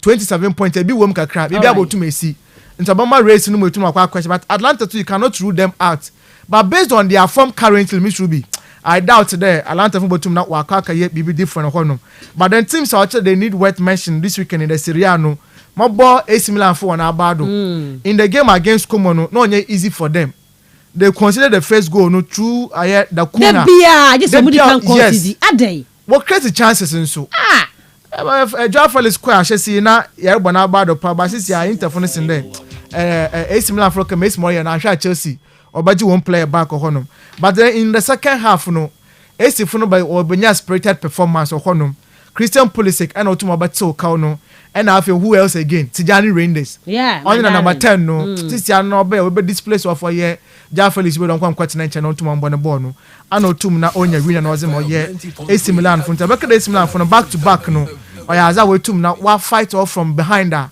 we be win the games of Honor at least once over pray there Champions League next season no we tum an kompompo at least Europa League no they should also be there to know kudos to them Honor and under that Juventus will go on anyimasi Atemo Franchi it was a game announced measure there at least 1 year class now to pick a draw Honor Marubo Colusi by 3-0 Honor Intabasha I mean senior players in Yinano Obiara boy Colomwani mu boy Nico Abranta for Rico Gonzalez Munya Obiara Honor you mention any player bia Juve for presenting their games you know Mendes wasting Makeni mu Locatelli Thuram Ilian Obiara Boni be Honor but yes still no now one quality Yaza went to na one cut to that of Fiorentina we could lose by 3-0 and Thiago Motta Rubio Wejumaye honestly and for me make this now pardon him because maybe this is a new young team will build up for him but then some of these clubs you know when Abutara was a trend there but the team we are sending to Makakobo other clubs you know compare experienced players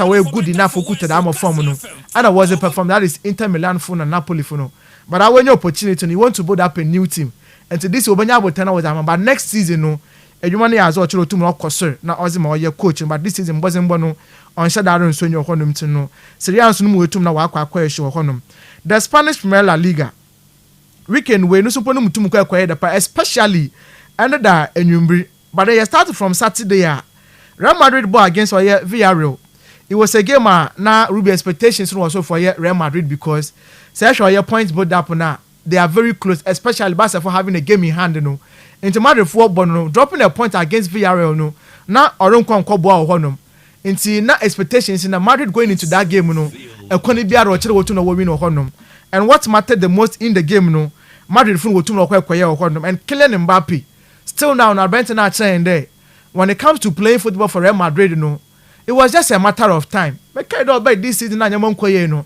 afeno ko fast start today what call Benton no a flop at a point in time, I guarantee you one year but one for month. So pick up no scoring boots now. We all know this boy. Ruby, obey your man or pepe. And so far, I say check the numbers in there. Or Spanish La Liga or Bona. Or as we two now wow bon home wasn't. Now we two now wow boy 20 goals in the La Liga no into 26 matches, 20 goals. Wow. What about kind of likes of Cristiano Ronaldo and then Ronaldo senior mo one level now at that point. I want to be one first season no. What to more that numbers no and for me Champions League mpo yanka wan asem ho no in this a Champions League Madrid botum no wa yejuma even though the two-legged matches no ya shada ye hu ne but then say ehwe contribution generally or ya zo kan bi meduma wotum na wo ye ho no and so far no cha there say any play bia obobo Madrid botum na at least obaji either a Champions League and also the Spanish La Liga no another for them to get the double of the trophies now definitely is going to be even the Copa Jump. I think they are still in contention now. No so ko na nyimo honum and Mbappe definitely oboto na so wa aboa na edwuma na wa kwakoye into kudos to Inter Madrid pick the 3 points now once when nyama no tum na up in their favor once we go that still na wo ko na nyimo no na under that enyimbre no and the table clashes no once we ko ekohia honum Atletico Madrid versus FC Barcelona now Atletico Madrid just the past week no Champions League and I'd say if your penalties and lose at Real Madrid into the only trophy and now you are in contention now that edge no is the Spanish La Liga into Conibiado no say everybody those matches now everybody with Wakuma everybody with everything that you have honum but Ruby it was just rather unfortunate today everybody game against FC Barcelona make that the reverse fiction no na etuma akwa we catch Barca no Arsenal by 2-1 honum Copa del Rey ekwa away ekwa ball for 4 drop biara ball wa bad honum abo against Madrid penalties efimo honum in a game where very crucial for your season no you don't go there and then drop any point in that game into your ball in the first half and second half no almost about 78 minutes no etuma about 2 goals honum into Ruby as at the 78th minute no na Atletico Madrid was 2 goals Barca fu in go and Barca fu go consider ma kan wase mo fiade every time e bia no because they be no just the out front obotum ahye goals into no echiri honom no the high line no they leave out a lot of spaces to honom into your opponent say to me wadwuma ye ya ebotum na kwa kwahye goals no honom into Julian Alvarez no go to mo share no Solot no go to mo share honom no you still ask yourself how about if we defend honom but because there is every trust in the out front there say you concede the goals to mpa ye wenyi mo afra won so botum na wo be share goals no that is also interesting. It took Barca 18 minutes or more. And wotum na was the winning game no honum. Into as a 70th minute no. Now Atletico Madrid actually 2 goals or honum. Barca finish a goal. Then Lewandowski, he is the senior most player in the team. Ruby, he led by example. Okay. Can the first go no to more share no? And for me, Ruby, Mobana battle from all angles or honum. Because that ball, chest ball control, and when you're born on the turf and son otum all the ball to the back of the net, no. Under pressure, when you don't know behind no do. But that pressure one do tum na or make it ama or yeah come back into the game na kwa 2-1. It took them 6 minutes later and a Ferran Torres once again. Ruby, this is a boy for me panasem. Nkofo shada around bonisi bebrebe. Yes, no to akwa kumfu dumfu because in the moment I expected the boy no so boy bibi no. Aya na no so shada ye hu no honom. But then in most of the key parts no, Sabasa fu say they call on him ayo botum na or deliver honom. Into 78 minutes no. And the game in the 2-2 or honum. And just around that time, no, Nabasafu be here another inspiration from somebody. Who else would be that inspiration? No, Lamine Yamal, 90 plus 2 minutes, no, and then also Tumo Benya, the winner was in FC Barcelona. And once again, Ferran Torres also Kanwa. Basafu win the game by 4 goals to 2. And to Ruby, you give that to FC Barcelona. But then for Atletico Madrid, you know, for me, it was a bad day in office for the coach, you know. When to manage the game in here. Because from 2-0 no, now me expect today or chile wotum na woko on him. However, Barcelona chain there. One has to put this season another the year 2025 no. A per club away informer. One wasn't but Wasra. They are still in hands of woko on him. 2025 one losing game. Wow. 2025 one losing game. Me kedo do baby now one form of drop in no. Now a lot of eyebrows now wako there. League na start in term engine way. But at this juncture no. The competition is now going to be very fierce, especially Wabo or Barca about 27 matches, Madrid about 28, but when you are 60 points, and other honum. Into Barca will game in hand or today over ball honum, but then we'll be game in hand in the same boy point near to me and form up. And football was an interesting sport or honum. Into the second league of the Air Classico. All right. Me sure don't super team now we determine. Yeah. Na she miss manyama bako one tinu. Kudos to all these two teams no ama the La Liga no metu akwa the no metu ma show honum tinu. Once you ball na bad honum. Premier League no weekend way result no by City for na Ruby what disappointing especially from Saturday no. Why? Because I don't know what is happening. But this is a team Ruby any other team be a Pep Guardiola performance or turn out this season no. Me assure us or Chelsea another be any other team be and a coach no beja no kwan. Because I can never understand the reason why every season that's a one player called pra no so kafima. Now you are struggling. January way you had a better opportunity. You signed players. The whole Premier League team. Come on, Miss Ruby. No performance at this organization. To be honest, yes, or your previous age, why ain't now? As Osane extension and Chebiana Saturday so na menye fake age dem come on. People are having this feeling there. City they may come back next season straightforward. But Ruby mention most parts of the players, you know. Yes, me sure that a lot of them will move. Bernardo Silva, Kevin De Bruyne, more even goalkeeper and Poe. Me sure when they will be moving. They will get to those players over call. They will bring in new faces, but it wouldn't take them just the world by in the summer and panel. And then your man basis because actually even with the new players in Pona and your man shut out and so you from a club Manchester City or Honum. A game against Brighton from City for against Brighton they get that my result you know. What away will feel. But we can game away no 11th minute and Ellen Haaland Otumo share or you go or Honum. And go Otumo share na Ellen Haaland be the player with the fewest gamer. What you know when your 100 goal contribution in the Premier League. In Tabasha Premier League in Washer I think 84 goals. And a 16 assists, or the 96 matches. I don't know they make that feat, you know. And the players will be about 100 goals of contribution as in Yinano. Obi anu and numbers, no, Oben Ellen Haaland, you know. And that is one thing about this young man. Obi abo bonabado when him to Shapanati, no. It took Estupinan 10 minutes later. And Obi Batel called bad defending. Let's it went to Manko Yejumano. in the first half before Ibopono, not Omar Mamouche, the fourth goal in the Premier League, no, Wakpa Kwashe, but then Kusanov, fantastic chap, Oshano Marugo Yen 40 Bia. Obi Osheboni, you cannot blame him. And of course, the goal is a mistake, but the Mona Asha boy in the Nima. Now I don't welcome, but or your football, he needs to understand that.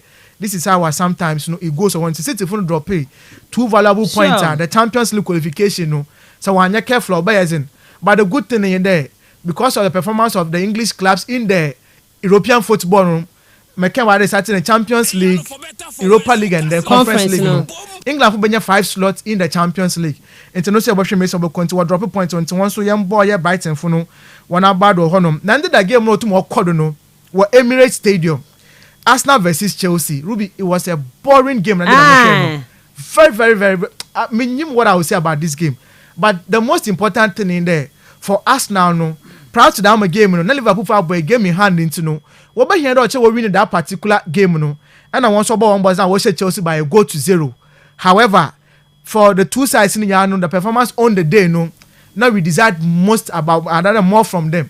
Okay. Because you Chelsea Arsenal game, so now you are not emotions, no. You go see no honor, but then that Chelsea was very flat. Arsenal was very flat or honor. But Mikel Merino, at least the confidence of coach will post for no. And I know so too no pain the back and also no for me on Shada and bad. But the other baby you expect a lot from them. To the Arsenal for a close gap on the crack by 12 points now. But yes, still no. Will be a lot is desired of Arsenal there. Liverpool want to now so much shambolic performance a crack. They won't catch up, but on yet the man, I feel the league it is over for Arsenal Honum. And that Manchester United call or King Power Stadium, a game against Leicester City. Leicester for non league and Kasana Ruby. Worry. Ruby Van Nistelrooy, you might be win 2 man yet. And then the Leicester for now that 19th position. And the United call on so the quality no yazo to more so.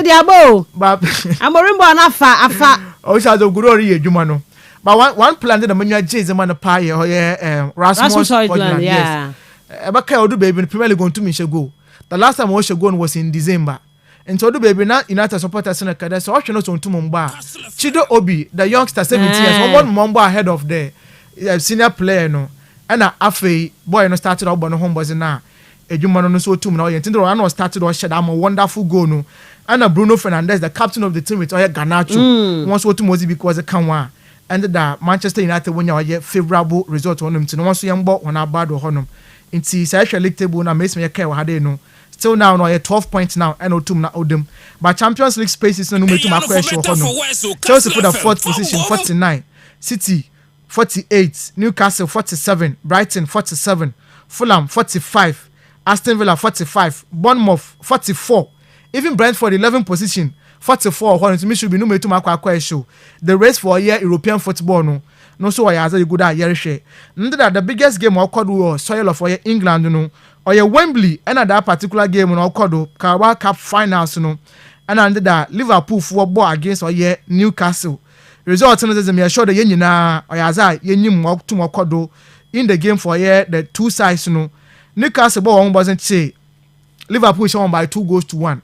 Saturday no America Friday there Liverpool when they play against Newcastle wasn't born Ruby or was sort of but in cup finals you cannot expect anything the team be so that be back or into the game which that energies now what but deserve or no now that I'm imagining there the hangover from the midweek loser Liverpool for in the Champions League it be count of perfect in that particular game. Okay. Not to take anything away from Newcastle because the better team on the day Ruby, I feel that it was Newcastle yeah.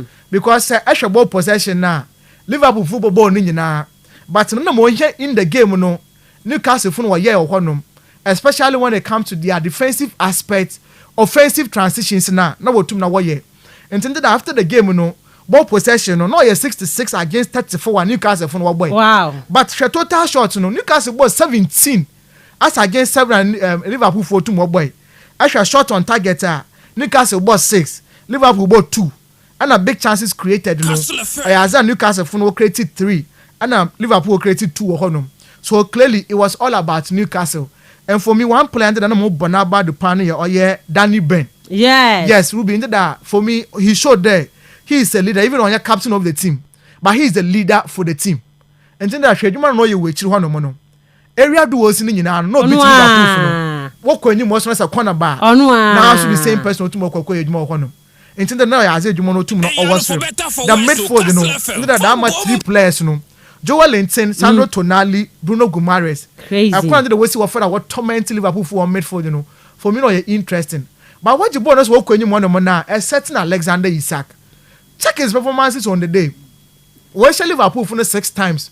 Ruby Washer won 4, we create 1 assist. Wow. So he last playing against them. And the back first goal be by marginal offside. And I went to 2 minutes in pool.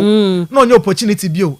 And I bring to no 2 minutes or share that goal. All right. But the thing is, we will give it to Newcastle for no. Especially when the game no 2-0. Now Liverpool here 1 goal per just to come in or honum. And today the coach in the years or make it change or you cannot was in the film. And on my chance and walk about 3 back no. Then he brought in Curtis Jones with the he made that much differences, you know. Curtis a wonderful goal. But afterwards, Liverpool put a watch there. It was still there. Newcastle no go to my agreement. We can't wait for that. We'll waste time. Corner came easy. No, I'm an FKK commentary. I was happy for them. And then I'm sure your coach, you know, the how Ruby he deserves it because I'm sure 2 years, you know, another 3 years, you know, walk Wembley 2 times. And I think in the history of Newcastle, you know, he's the first coach at 2 times, you know. Where to walk about your cup finals or honor. All right. The last time a Newcastle won for trophy, you know, was way back 1955. Yeah. So 70 years. Yeah. Uncle want to win the trophy. But you want about no. I also to know so but Ruby, however, you bought the Saudi project on. Of course, aye. Because what Ben would discover be shame. Go. What Ben will qualify for Champions League. I think down with Carabao Cup they will still go to Europe. It depends on the position and so. But then Carabao Cup even of course Europa also. FA Cup. And I'm you the last season now. Already BT Chelsea now uncle been. So they are still fighting. But for me I feel that actually the progress now when you now. All right. Be better wait to know why and for the guys in the Ruby kudos to them yambo na bad ho. May I say Asma the Venga and we analyze all the European matches told over the weekend, you know. Yeah, but international break, you know. National team football this week from Thursday, Friday, weekend, international games. The because into the weekend, any idea any club football be our international football. Yemrafie, Yemadin Komo local news Nimo. It's 12 minutes past 8 on Kastle 90.3 FM. The real sports is here. Boy is caught in no man's land. It's Marley! Kastle FM. The Sports King. Ma omani hu hian na Ghana man oyame na wo yenze se Ghana be here ojina ame na wo yendo ne da meeting na Kastle FM se dwumeza wa tunizim no man hu do rebro ejoda copy fide biara wa bra wa bono na bien dikapim nunu mayimbe oye political show wa hihye ntiri bobua na ogoeman Central Region na Ghana wa kodu jojo Kastle FM 90.3 blending tradition with style. The real sports is here. Boy is caught in no man's land. It's Marley! Kastle FM. The Sports King. Kastle 90.3 FM Suni Robert Mensah Sports and this Monday morning. Yebe fear be share efisema hodo abo anu ni mu na fear din komo results no and they shall see over the weekend Ghana Premier League match week 24 no matches about so kaisa midweek yebe bo out some of the outstanding matches no FKK after pole no answer games ni bi amaso enti games amaso ni nyina midweek ni be ni nyina for yi ni nyina for no midweek next week be se ato so saa ni akle ni nyina e de for no enti ahwai games ni to dwa shall on Saturday no but all the results no my efa ento dwa ema yetie for right enko results ni Ghana Premier League no na yentumi eni eho enkomo hwese de nyema esi efa koye Aduana Stars 2 that be Ghana Premier League no Aduana Stars 2 Bibiani Gold Stars 0 Abrante Kevin Obey one na bo 2 goals ni na edebo Aduana Stars Boboko no Bechem United 2 Vision FC 0 yawa no enebo 2 goals ni na edema Bechem United House of Lions 1 Karela United 0 Kwesipon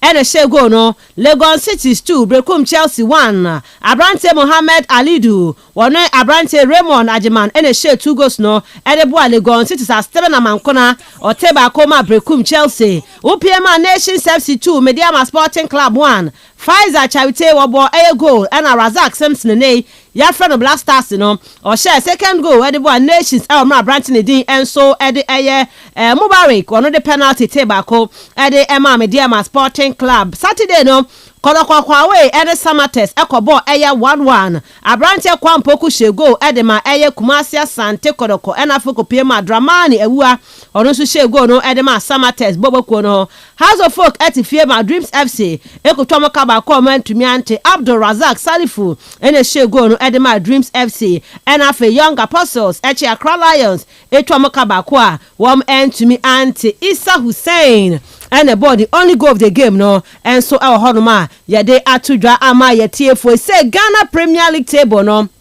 ayehu and say sa no mu nyina ebo mo no sa kodokodi kan wa 38 points just imagine Osman me sure be about 21 matches you know yeah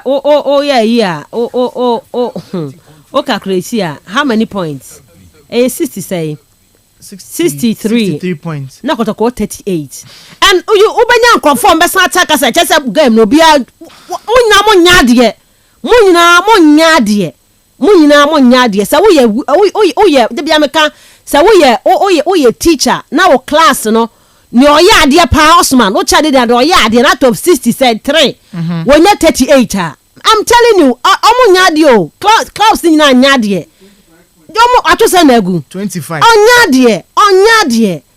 onya de ha Morocco league now omo is it 25 matches no they can when you 60 points I have some few matches to go when you 60 I say there's what me say why we RS Bekani why we adwuma no enti enye me kan no kra enye competitive so want to me enya a clear path. So we have this 4 teams almost every year biano everybody shemu there but they will give you a better performance and ma league near there ukwa we wini uba homo be wini ukwa we bodro ohun o show superiority na ema supporters no crown through in na akwa akobodro ukwa akwa lose ukwa akwa ya o yesa ema de na nya kama to kwa 38 the kind Gold Stars were 37 tosumienu Heart of Lions tosumiensa were 37 and now Heart of Folk were 36 enum Nations FC 35 points and Sia Ebechem 33 points and Soya Mediama 32 points and Watria Samates 28 points and Ankonom Brekum Chelsea 28 points Edu Young Apostles 27 Edu Bakuya Adriana Stars 25 points Edu Mienu Basake Holy Stars 24 points and Edu Miensano Dreams FC with 24 points Edu na Vision FC 23 points in Swatreman so Mejaleg nebo Wamon etosu Edu num 21 points Edu Legon Cities 20 points Edu Sia Karela United 18 and Accra Lions etwatua Wamon so Gen 16 points in the Ghana Premier League emu 7 so no yede atudwa ho ama etiefo yenkwohwan na ye ni nkomo wo Division 1 league ni mu na ye hese de ho nsam no etie ba de na utumi sampa enkwofo obamodne papa Ghana Premier League ma Pfizer Chawite 10 goals and Wachama Nations FC 7 amankona so 10 goals for Brekum Chelsea Boboko no yenkwai Division 1 league area results ni quickly na ye mrameto aso zone 1A Northern City 1 RTU 3 Walwale Calix Stars 0 Victory Club Warriors 2 Wa Power SC 1 Wa Sorry 90 0 Tamale City 2 Yapay FC 1 Yanko Zone 1B no Zone 1B Teshima 11 Wonders 2 KAC Soccer Academy 1 Wamnafo Mighty Royals 2 Doma Unity FC 0 Techima Liberty Youth 1 The BB United 0 Bofo Akwatano and there Ombabo Techiman Heroes Yanko Zone 2 Yenzono Second Heroes Park 2 Swedro All Blacks 1 Bekwa Heroes Any Future Stars Goalless Mysterious Abusia Dwarfs 2 Sayu All Stars 0 Sky FC Tifie 11 Wise Kotrama 1-0. Asekem and Elmina Sharks 1-1. Ken Pfizer and Park Academy goalless and Soccer Intellectuals 2. UCC Youngsters 0 and Nayenzema Kotoko. Any new Edubiase. Yanko Zone 3. Atram Divise, Womani Rainmaster 0-0. Golden Kings 3, Home Stars 1. FC Nania 0, Port City 1. Kotoku Royals 4, Akati All Stars 0. Koforia Sempefino Kwa United 1-1. Kings Palace and True Democracy 0-0. And a Ho United 1, Nagod FC 0. And a Inter any great Olympics. Yankuyanim under 20. Yakwakoba African Cup of Nations. And our guys in Afrigana ha. Wamoko air pre tournament campaign no. And so our honoma nya fedi agro cry wo Cote d'Ivoire. Enti no tumi sampa.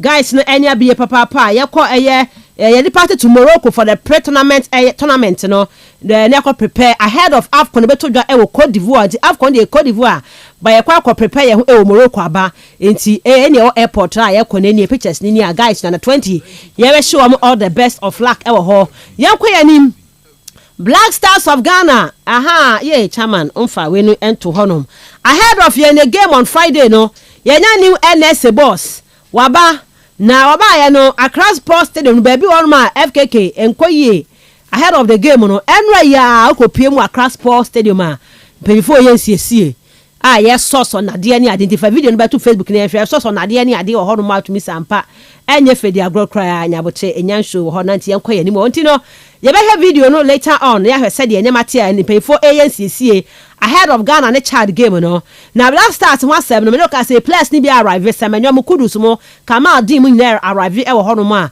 and now be training e wo ho no ntina ne enkoma a free Black Stars of Ghana camp no so no etumi atodwa the first I no see hwe sa video no ntino any ye source on ade ntino two Fire Lady TV no na aba ye painting ni ade nyina wo ho no ntino Accra Sports Stadium ahead of Black Stars game no de ekoso wo ho no eno so no yankwa yanim na Premier League game no enwa so atremafo ma anko ampaniampa Holy Stars for ba park ni so referees ne by but inso atremafo wo mo ama eno eyenkoma eno so no etumi atodwa FA Cup Emana Fem semi-finals no Hazakes LUC 1-0 to Fetch Ladies Ena Jonina Suba Madiachi Root Sisters etwa mo 4-1 entinei efi Yaman FA Cup final no Fetch Ladies omoni Jonina Ladies ene bebo sa ene honsem no enso esi efatie wo hono mo na Sky tifie Emma 11 Wise kotwa mo 1-0 Sky players ne so mo nto mo was video ni nie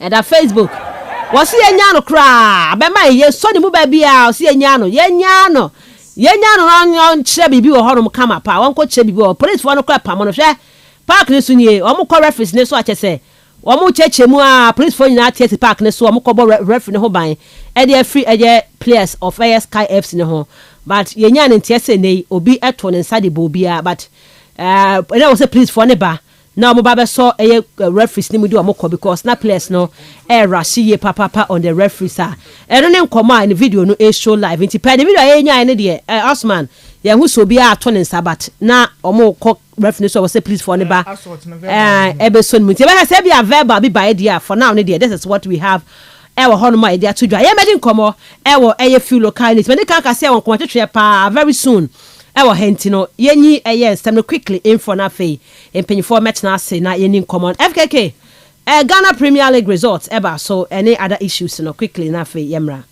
Cross Sports Stadium maintenance no me dem ra ho kakra nye na anu ya ne kobo game ba ko bi ohi mienu kra Sudan na Niger be share na o motimi aja me ho arrest ano o hwehwe nyome ya ade anchimi timi modi sa nyome ya ye nyoma wo mi brade yankopon hadwin se mo pese mo ye nte se Wembley se de omo ye no ne enu omo kobo final na omo ntena ho ema bibi se omo ntena ho ma rashness bia emma ansana omo asa akwa putin that more effort no o se omo nsa ekọ ho onsa ekọ ejapade ho no na de bia na ho te na eyefe so mentiase se de bia no asa yetena ho proud to the D-Day na ansana ya desire for tena kwa shem but careful for the amount omo ko insisi a omo enye but free na ekono de said ye changes eba NS honom no ya mpofo akra wo hwe na obi obedi ne huni baya yes we cheso mo hwe nyina mo nye neat ba kokra ti ampof wo hwe ne dressing ne bibia mu na brabo se de oye ne nyoma na me sure say or calm but obe that cool and collected as a person enti oma sad and reflect it unsi ye hu wa usu no ban no ya say sometimes appearance dey be deceive but bia obi tie kire na obi oba oben ofie no hu onyoma waboabo bibia no se bi sai fi krampo na waboabo no de gu ade mu de si ho nkukuo no chance no so de afi no at least waboabo no e de gu bibim saa na ebe me hu sampa wo ye neat na nya watare na wa hye de dua bonte no ti omo wo na esi ho ni nyina no from panyini do atwa akobesi sankofo omo nyina no omo nyina no omo ye dirty people a omo endi omo huni eno ne ehu saa nyoma no nti owura ya powerful akra brana bezesa sa narrative no na nyoma enkonkan nti mefa o ba Premier League games na e ba so na heart dia ne yewuram kakra enye a sort of a result na omo any di akire so omo sa betimi aka also coming from the back door Sena Kotoko akobo draw dropping 2 points or apeke 1 there but to a point gap no na abe just two difference and now say ha so moji fact 3 na omekwa kusan Kotoko ho at least with a point no mo etimi ade akọ omanim and me sure say ni nyina na ma sa bufo no eba be pie ma watara ankwa payment supporters ni bu ofu omo follow game no so one follow how to folk omo platform social media especially the Facebook na omo the update no eba chances are no more messe mauli wayo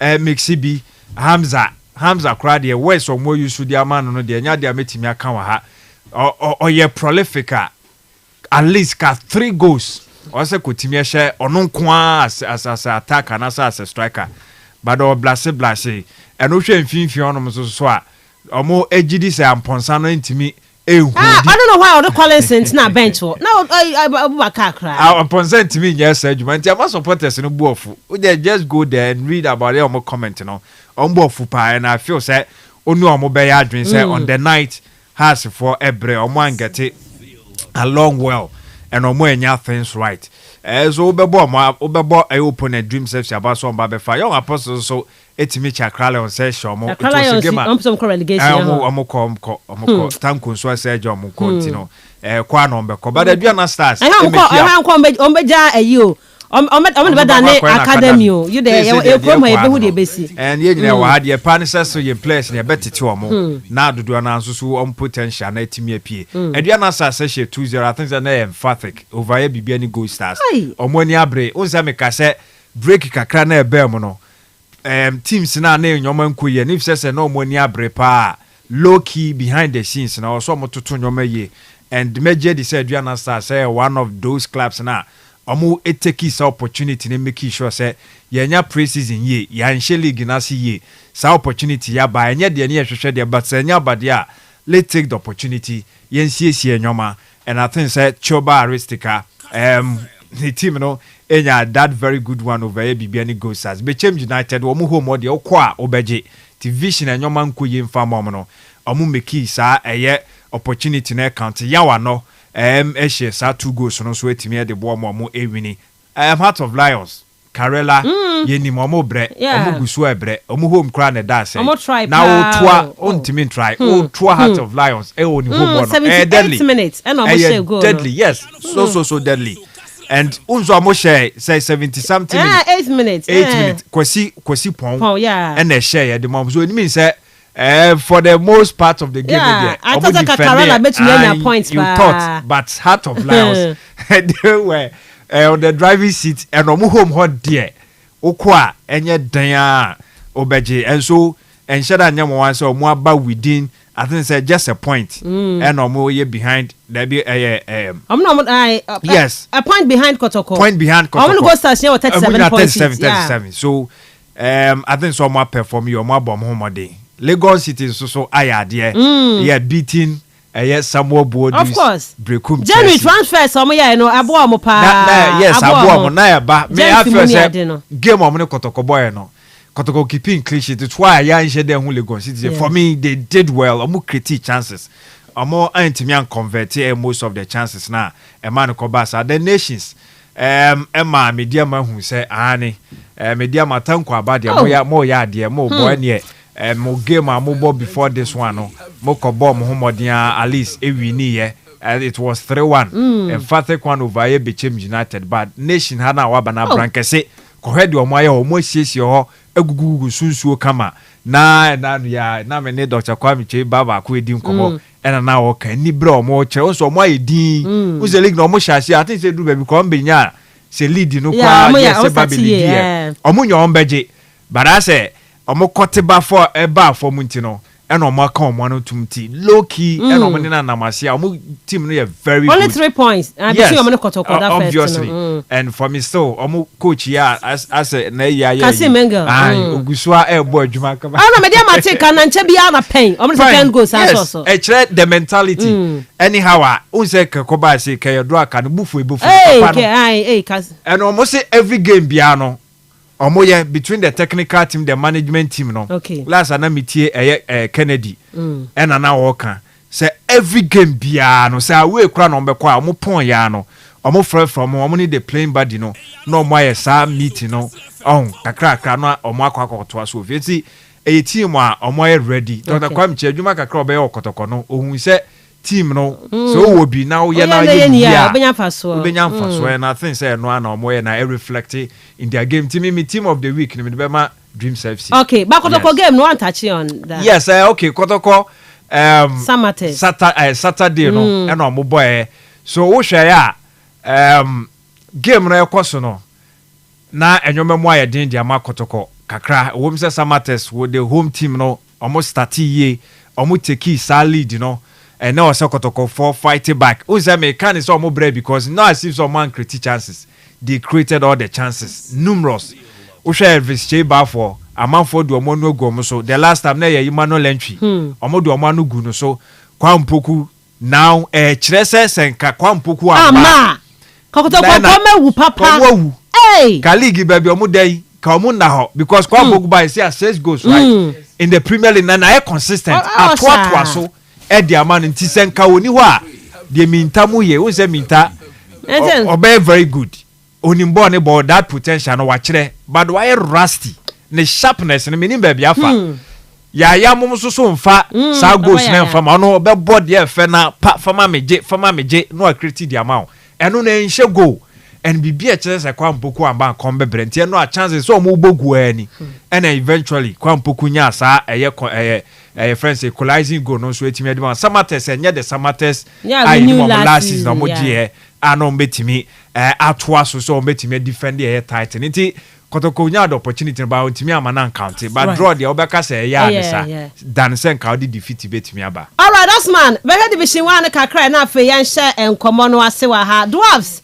enya ni ye they won but Rose Park no oni All Blacks na April nti Rose Park ya draw the anka bianka but I don't know I am any kakra bi na afa yan share division 1 yeah we me feel that a good results na weekend we obai no nti Miss American Rose Park ended that will consider first goal but we need by 2-1 and talk about them now on the league table no pressure to my boss because as it stands now no so drawbacks for 45 points and a Rose Park of 44 so between the two no 1 point okay but into that drafts about one boys we need by 2-0 no one also now we're the third position already but we'll close the gap on by 37 points drafts will pick or 37 the difference and between Cedro All Blacks and then Mr. Sebuswa drafts on 8 points. Okay. It's a one all my arguments about there. Because previous matches are what's in the fear. One but draw. One losing. Sanko winning home matches in Nana. At this juncture no. Ruben can we close the gap on Canada Bia. Can quite 3-horse race. But still I feel there. Drafts they are not totally out yet. Okay. Because you have about 30 matches. Yeah, about 20. Why about 20? Waka 30 points. And to make my All Blacks 2 matches, we lose our back to back. Bibi achado or photo bibi able to me see. Okay. Entire drafts some much the when you mind there. What matches and kind of working in ano. Mon friend Jagger. a reading in your bomb ped opponent no so will drop a point and Eric win. Okay. Into our drafts now at least they are there can hope no. But on shut down doors. All right. But the young boy now bad at least results no ben was emphatic, especially Hafiz Al-Assad or say penalty. But then she made reaction no go back again and then Obamotumo ye jumano. You see youngsters, my catch of your Saturday no. It was a game in Okaway away as but against what kind intellectuals no I'm a dog chance in a day. They'll go there and pick a point. Okolusi by 2-0.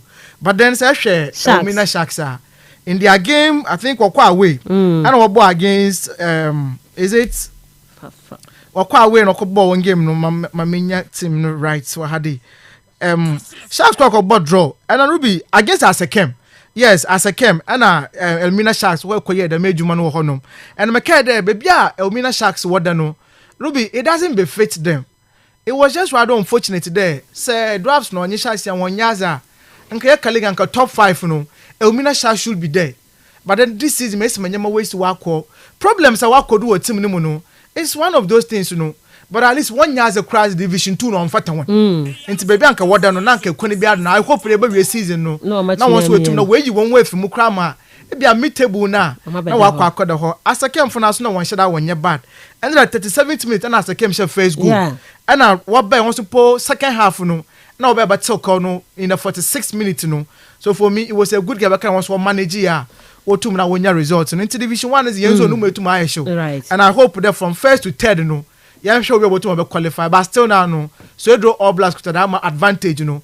But when you see your cosisia Ruby, you can never say never. Okay. You wait my and the young board was one about the pie. May I say Osman the Venga and Bogus never went to touch na bar.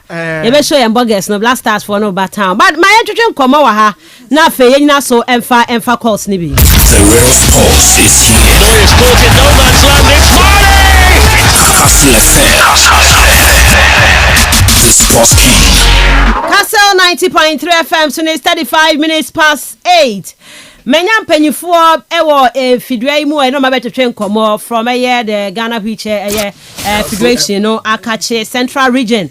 Many on Baba did in common affair, yashe and command upon what they may. Last year, no more invite me for one of their programs, now or more a pie, Nema who will be home at Tama, and no yes, who will be a war menu. Nay, about quack or Hesedy and Shana Koye, now how far any Nema air Kodema or more. Ora Charles Ezekiel Obo a Central Regional Chairman for Air Disability Sports. Our Hanum say, one a year na pam for Han Mamma na Kwaba, Nan Commando Pewa more than my no yet to me and no more Akawaha. Good morning, Mr. Obo. Good morning, Miss Robbie. Ano Pem, would you dare to be able call? Oh, Adominity. Yeda, Yamia say, now members in answer be on here, dear. Okay, Mamma called the other members. I may almost introduce myself for my member, me writer. Good morning, sir. Good morning, madam. Ano Pem be able call. Yeda Yamia say, Boko has say. Now, Udino AM. Midinzi or Hinijan. Or Hinijan. Okay, and our position, yeah. As founder and coach Central Region Sports. Oh, okay, fantastic. My member me stream left na mema sense of kaba. Senior, good morning. Good morning, my lovely mama. We be able call there. Nyamina dum take kankra. The nyamia sepa. Pacho usu dini ye. Pacho from Richmond SL. Okay. Abanze, okay. Now usu position near na I Central Region wheelchair basketball captain. Oh wow, basketball captain. Wow, wheelchair basketball captain. Mama kwa Central Regional chairman hono Mr. Obuhona. Anopay dia wa hanu wan me di nkomo. Last year me ba mo se bia mo ye na se na no course na oni me di nkomo self person mo bana mo de nkomo ba betudwa. Anopay dia ya bia kwanya na ama nkomo no ye ni. No. Me da Mr. Obi me da se o di kan so me chair etefu ina wo anapei akwanja sonkwa wodamen wo efiido senton na mai baha ya butaba akopero ya de amde da American last year invite one program the program invite one year or Africa hina in softball na ya clinic ama atiti and the coaches from say Nigeria Zimbabwe came we now obey the obagentete now the call one man aka introduce wheelchair softball one countries on the invite you. This year so find that the opportunities are why they prepare young yearly. Okay. Either to call Japan na USA. And the last year Japan moment Mambado. Okay. The mom USA Mbado. Okay. War wheelchair softball. No. Ghana Kobe. Okay. Tima the quite unfortunately na Skasamaiten. The ministry is in the kind what me try impe e ba sape ticket impa na pe ticket mo akobi. Asman mo metie nkomo ibi mami o. Impa na last year I was fortunate there players a BF Central region. Oh wow, that's good. Oh yeah, Samuel Buabin, who happens to be the national captain for the wheelchair softball national team. Wow.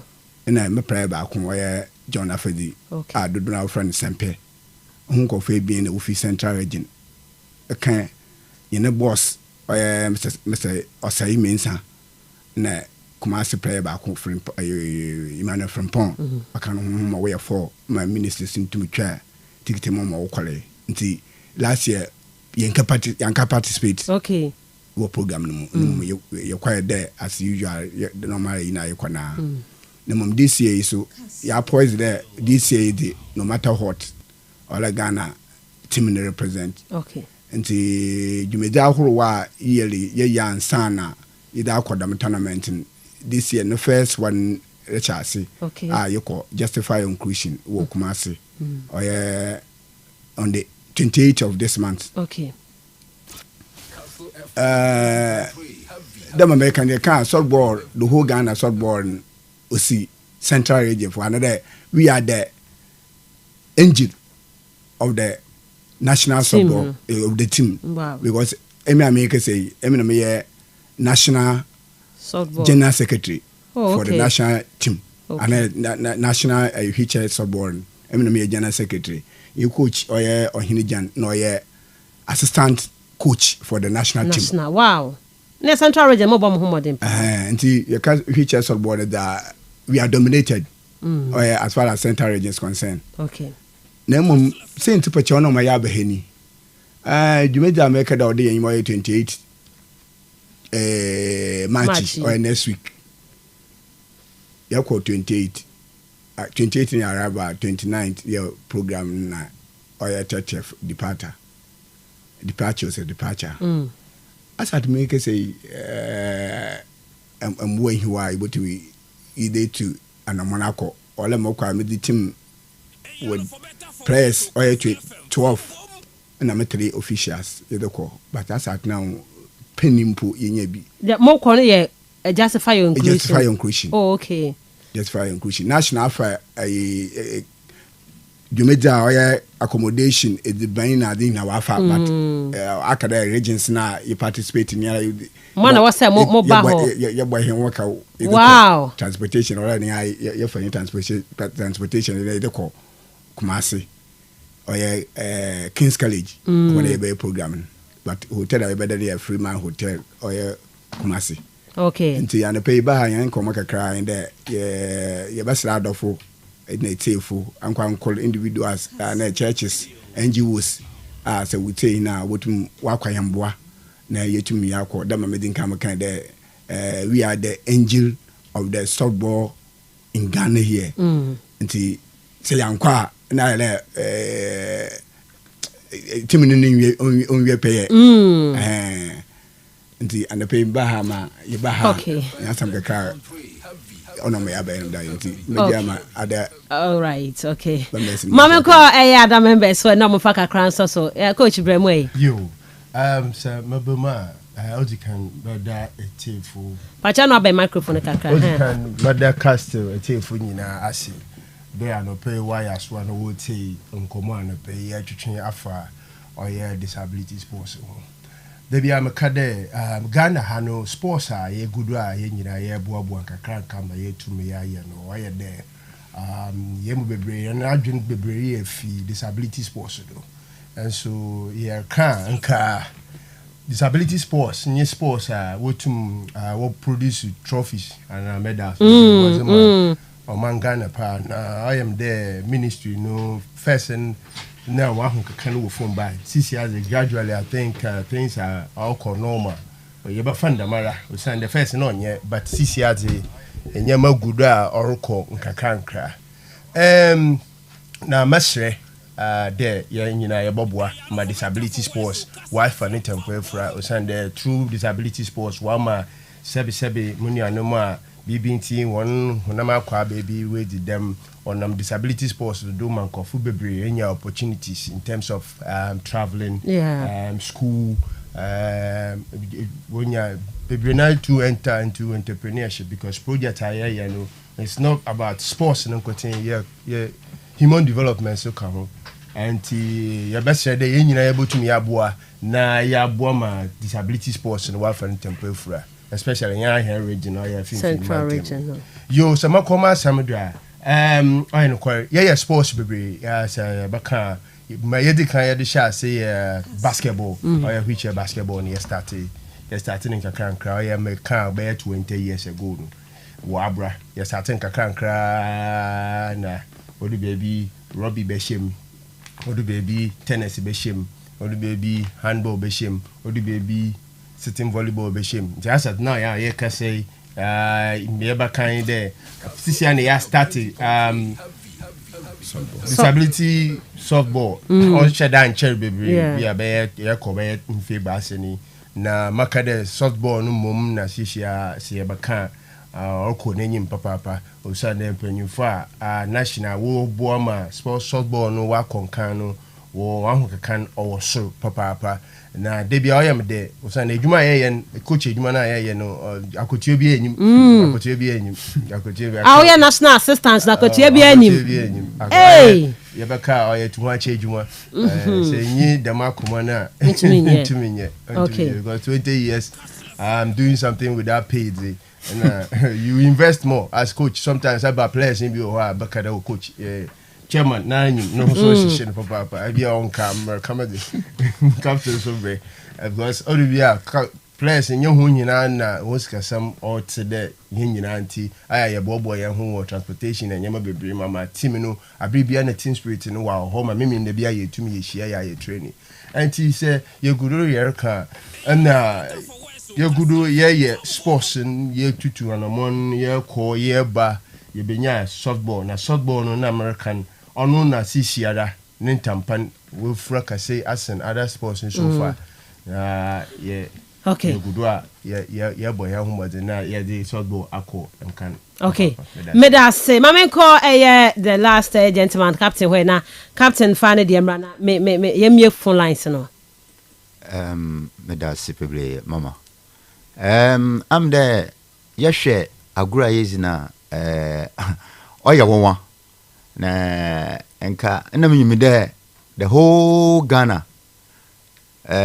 sports are mankada wenyi other sports in fiwo enka disability sport there ayasoro wonko pa because obi asabi kafra we di demo na otena hwilim ne the same ball na awole bad ano atrefi mo hwiri as asol ball ka ho two at a time enti ye ba join game ni ye tutu kwa kakra ye huna no other countries no companies no okwane wonwo wo kasepa ye US companies a wodi game na ti no in fact oyenwa edwene ho antase company akasa huna ncha wodi team bi today Chelsea mu na Liverpool but no won't no basketball no disability sport no ohomum because obi atina hwin mo de basketball obi atina hwin mo de softball obi atina hwin de rugby nyimpa kro hwil asaso kita ball na adepo aye won there basketball court no nyina me ebrufu use nyensi eno na mu use court na won wohuru wo de ball di sem the same eno na mu use wow but bitu mi se goal 100 wow ebrufu to mi se be 80 look at the difference it's Ghana painful yesre one companies akase NGOs wobedi yin akira ma asho nde wobenya kwanje bebre wotutu kwan wobenya kwanje bebre wabonyam de because obia na yin basketball no disability sports no but there yan the way I ba payan wotam na amanfo nshida wo huni but say ye na wo hwa obia kana kuma okay nti se companies akase wona won sem wo bi there so even ebi won pa anko apero tukan but I continue anything me say blabo join yan na mo I show that and nam yan do obekobi wa continue botum abado. All right ebusuafo eno na ho asem no airfield disability sports pa obi o te hweche mu no obo tennis obo rugby obo softball akono pa na meba be phone lines meba be busa coach say eba no the national federation na edie na mpanyifo nso no eye de boa mo ema mo so mudwe because central region na edie ni simu na so pa dia mo omunya majority of their players from here dia